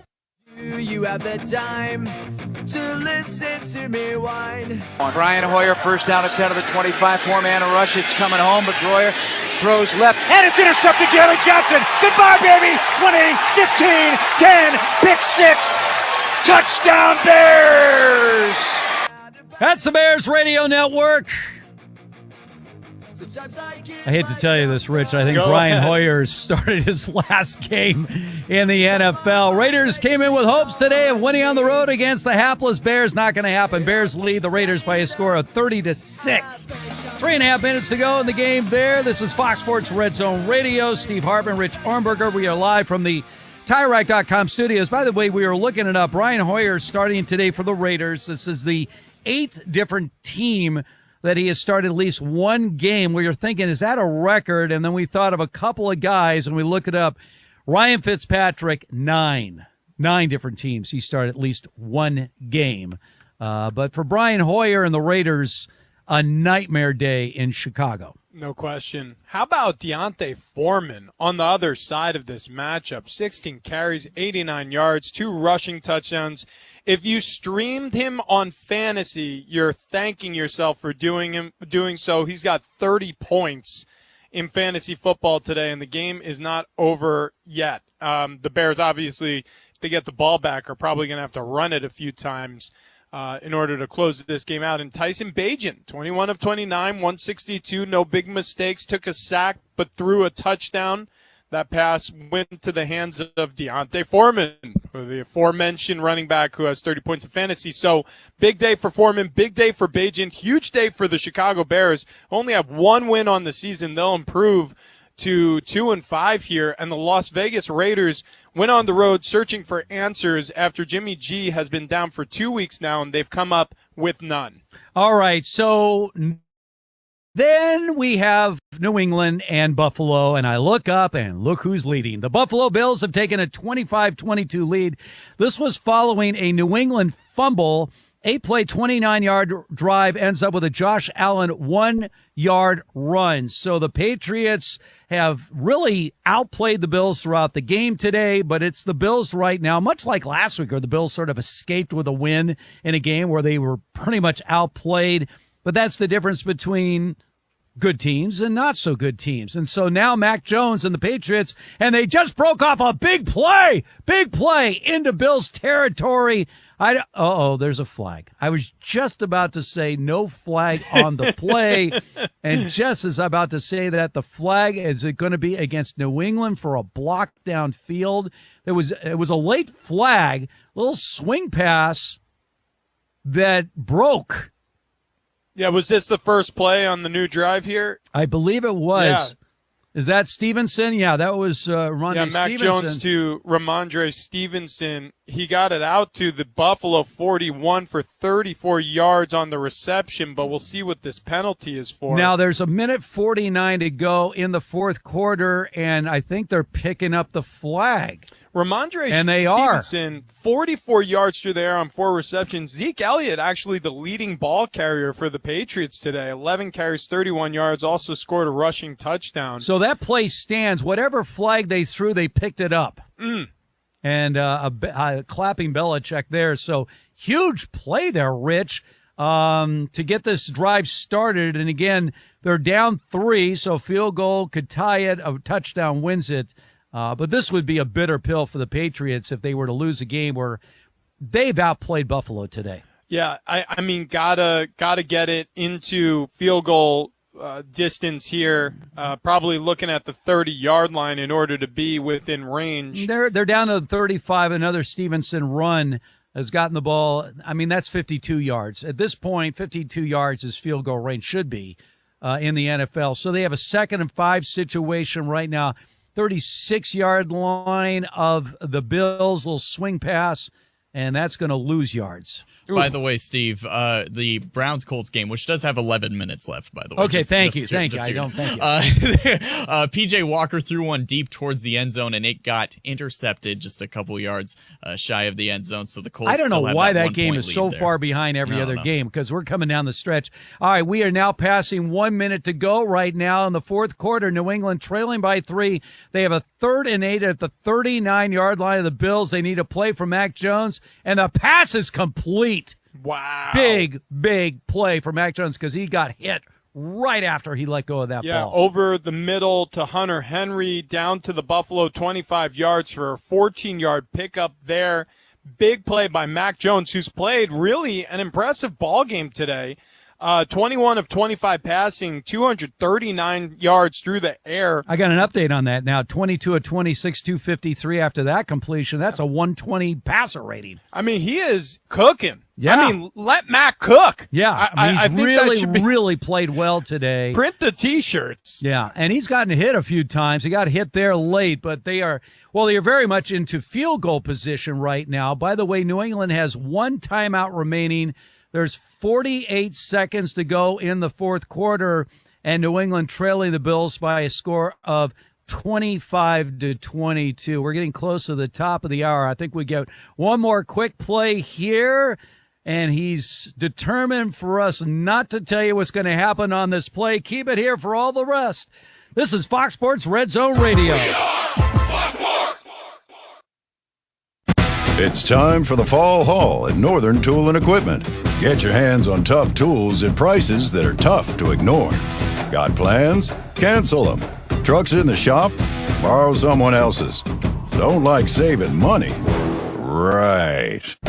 So head to the Fall Haul at Northern Tool. Stock up at the season's biggest event and get huge savings on brands like Milwaukee, Honda, and Ingersoll Rand. Shop at northerntool.com. We're made for this. The pandemic is over, but COVID-19 is here to stay. In fact, it's still among the top 5 leading causes of death in the U.S., just after heart disease and cancer. So this fall, stay up to date with the latest COVID-19 vaccines, just like you do with the flu, because you've got no time for 19. The vaccine may not be for everyone. Please consult with your doctor. Brought to you by Moderna. WWE Friday Night SmackDown is live on Fox. Catch the high-flying superstars as they compete for supremacy in the ring. It's Friday Night SmackDown at 8 Eastern on Fox and the Fox Sports app. There are some shows you don't want to miss. Anyway, it's a big story. And there are some shows you can't miss. Yes! This is Covino and Rich. You see a guy like Aaron Rodgers, who, from what I understand, he did ask for part ownership of the Jets in the original negotiation. It did not go through, but now you're seeing Caleb Williams saying, whatever team drafts me, I want to ask for like a certain percentage of the organization. So again, we went from, hey man, Don't be greedy. Don't be greedy to, get whatever you can. Let's stick up for these players trying to get whatever they can because, again, they're playing for billionaires. But now we're seeing What was the changing dynamic? Let me ask you, Danny Ramos, Dan Byer, what was the dynamic shift? Was it the fan finally saying, well, why am I taking the side of the $1 billion owner? If billions were being made, I want my favorite players being paid? I think so. I always thought it was weird when talk show hosts or fans would be rooting for the owners. Yeah, it's like, you're rooting for Jerry Jones or you're rooting for CeeDee Lamb? Like, who are you rooting for? Right? And then you got to factor in like guys like Tom Brady into this conversation who said, you know what, I'll take less so that everybody gets more. We went through phases of what we thought was cool and appropriate. Now we're getting to a point where, all right, we get it. People got to fight for whatever they can. But are you now being too greedy again? Ownership as part of the deal? When Danny G, you'll be the first to say he's not that good. He's good. Or do we say Caleb Williams is a game changer? All right, so how do we look at this? Ready? Hey, this is Cheech. And this is Chung, and you're listening to Covino and Rich, so listen up. To get the rest of what Covino and Rich said, podcast it by searching Covino and Rich. And as always, you can hear Covino and Rich weekdays at 5 p.m. Eastern, 2 p.m. Pacific on Fox Sports Radio. This is Two Pros and a Cup of Joe. Let's go. Hey, why is Mike McDaniels all upset? Well, he's upset. Yeah, why is he upset? Well, because some candy ass in the media thought it would be a good idea to go ahead and pull the Brock Purdy on Tua Tagovailoa to try and make the assumption that, well, anybody could do it. Oh, yeah. Anybody could do it in your system. And Mike McDaniel, LeVar's guy, got pissed off yesterday at a press conference. Who cares if he's a product of the system? What do you want him to do? Trade himself? Tua, go play for another team. Right. Go prove yourself in a bad organization. Let's see if you're any good. Okay. Like, why do we do this? Again, this goes. It's because we're dumb. Like we need like little things to debate about and argue about. The tag of always a system quarterback, like that's a compliment to anyone who's a part of probably a good offense, a good team, a good organization.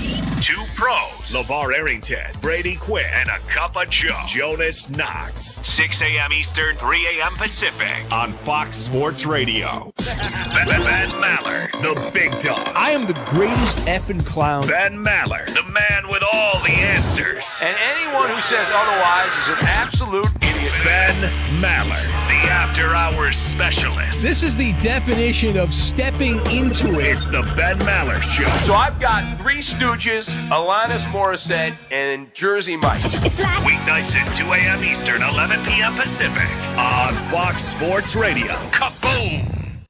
The most fearless voice in sports is on FS1. The one and only Colin Cowherd is bold, unique, and outspoken. Wow. You can see him on The Herd, weekdays at noon Eastern on FS1 in the Fox Sports app.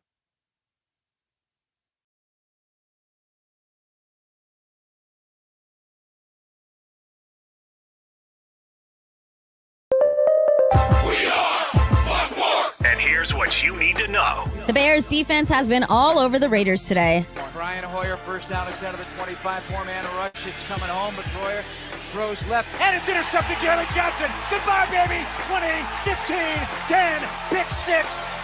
Touchdown Bears! Bears Radio Network on the call. They're currently beating the Raiders 30-12. They're about to end the game. The Raiders did take out Brian Hoyer and put in their rookie quarterback Aiden O'Connell to finish the game. The Bills and the Patriots have gone down to the wire. Patriots were down by 3 with 2 minutes left in the game. Mac Jones just found Mike Gesicki in the end zone to go up. So the Patriots are beating the Bills 29-25. 12 seconds left in the game. The Colts up on the Browns 31-30 halfway through the fourth quarter. Giants up on the Commanders 14-7, less than 3 minutes to go in the game. I'm Monty Bolaños.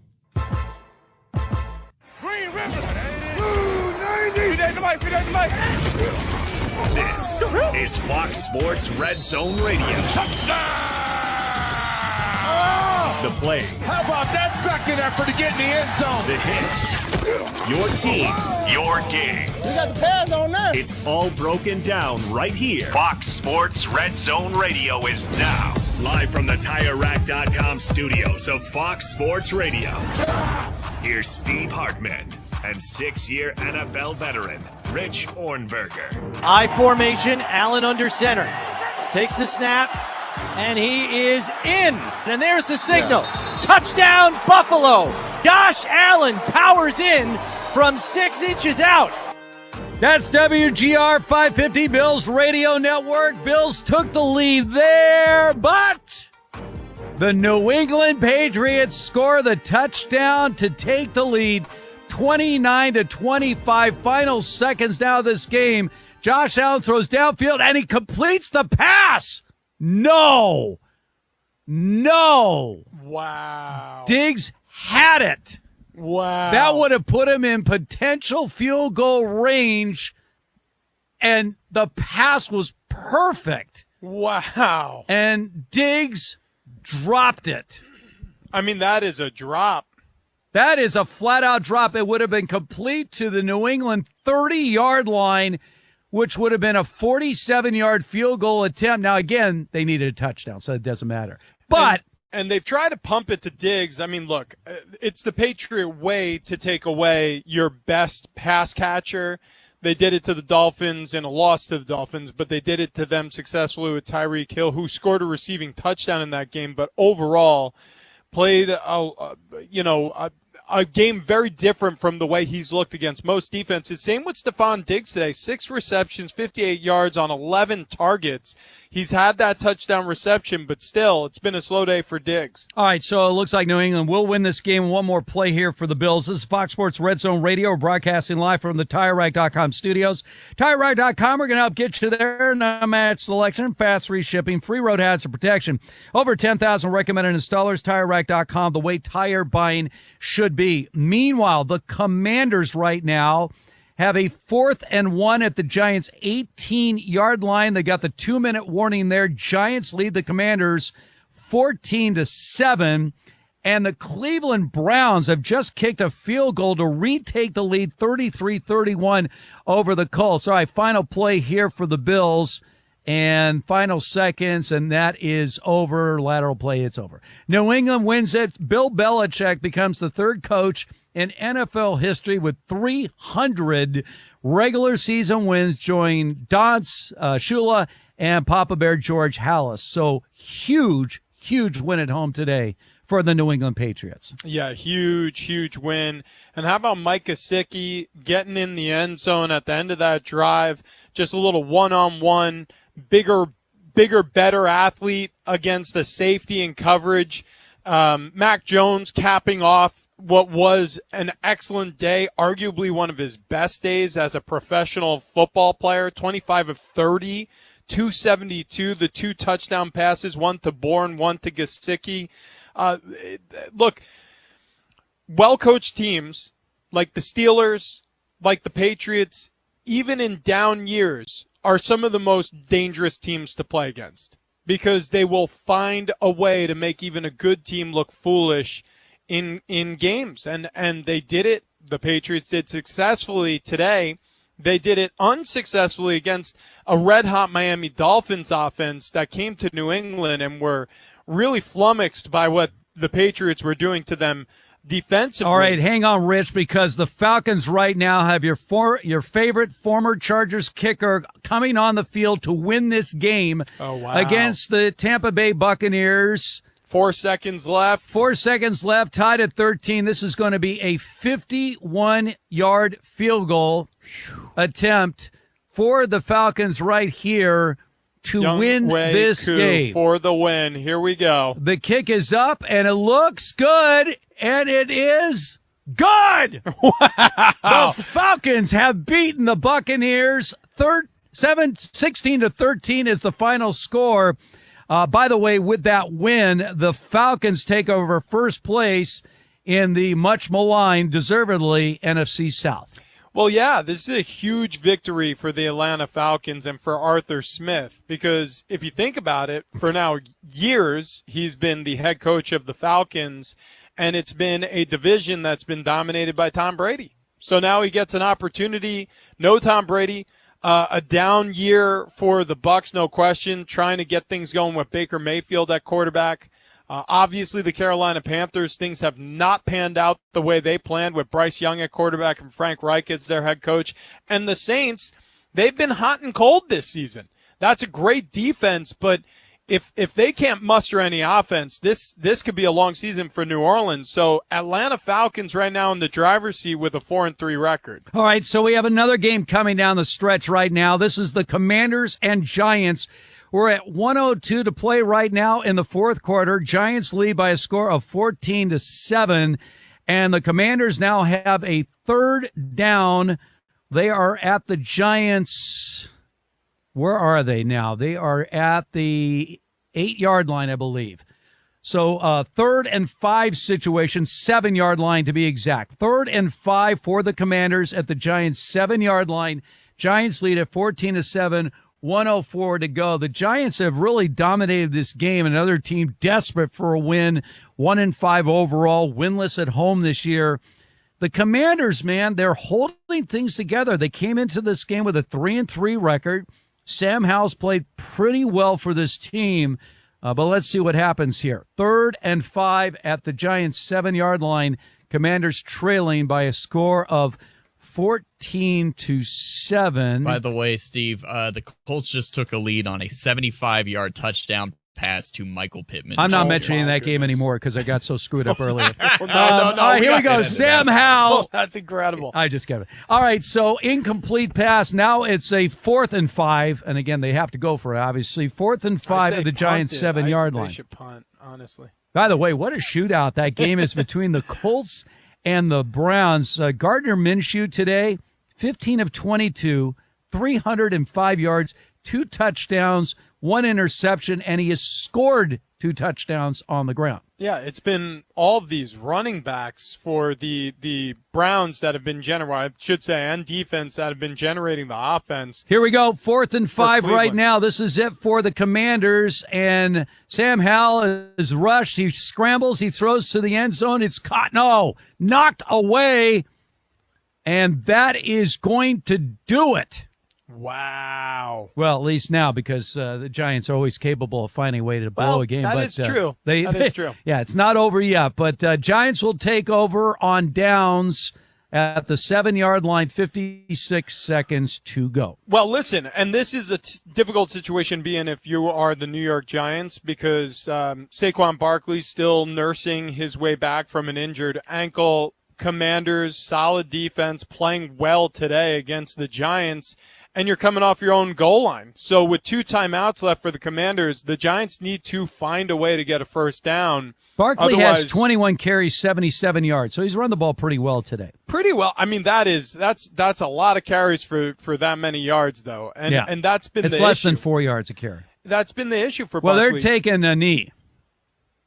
Oh, so they don't. Yeah, I guess that's true. Yeah. Well, I mean, Commanders do have 2 timeouts. They're going to burn 1 there. Yeah. So, I mean, they'll be facing a third down. They may have to punt this. If they keep kneeling on the football, will time expire? Well, that's the strategy Daboll's using right now. So they went to a knee on first down. Again, the Commanders had 2 timeouts left. They just used 1. Clock stopped at 52. Yeah. 53 seconds left. I think the Giants are going to have to punt it. Okay, so now you take another knee. They stop the clock immediately. Yeah, that would be a course. 3rd and a 12 or whatever. Yeah. With 40-something. I don't know. I'll find out what they're doing here.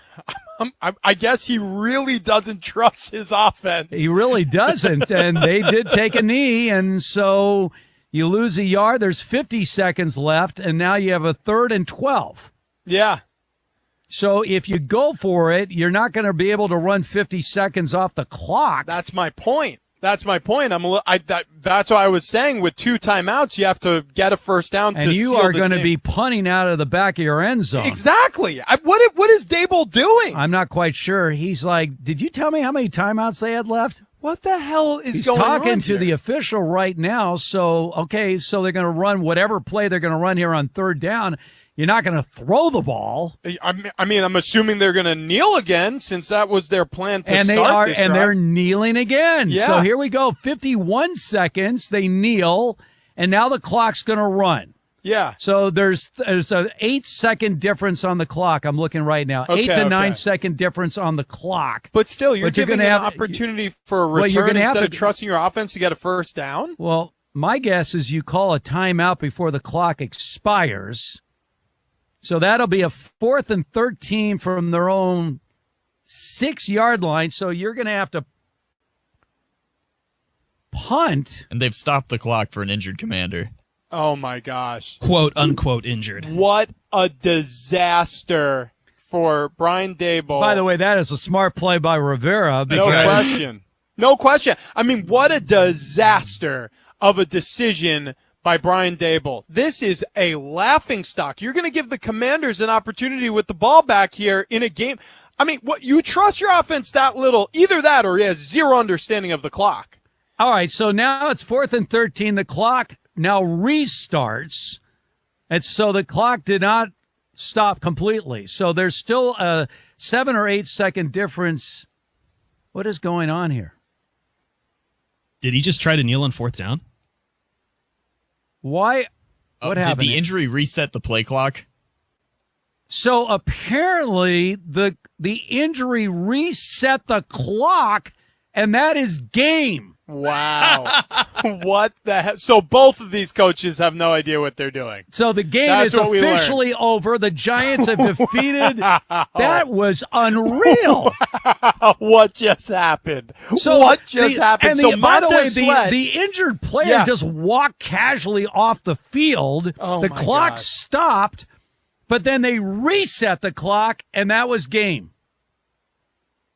That was bizarre to say the least. Bottom line is the Giants come away with a 14-7 win in this game. So there's only one of the early games left, and this game still has plenty of time left. Colts with a 38-33 lead over the Browns with 3.5 minutes to go in the 4th quarter. All right, we got games kicking off right now after that. Man, I alive. don't know what we were watching at the end of that game. That was ridiculous. The Giants win. By the way, we're brought to you by Progressive Insurance. Progressive makes abundantly easy and affordable. Get a multi-policy discount by combining your motorcycle, RV, boat, ATV, and more. All your protection in one place.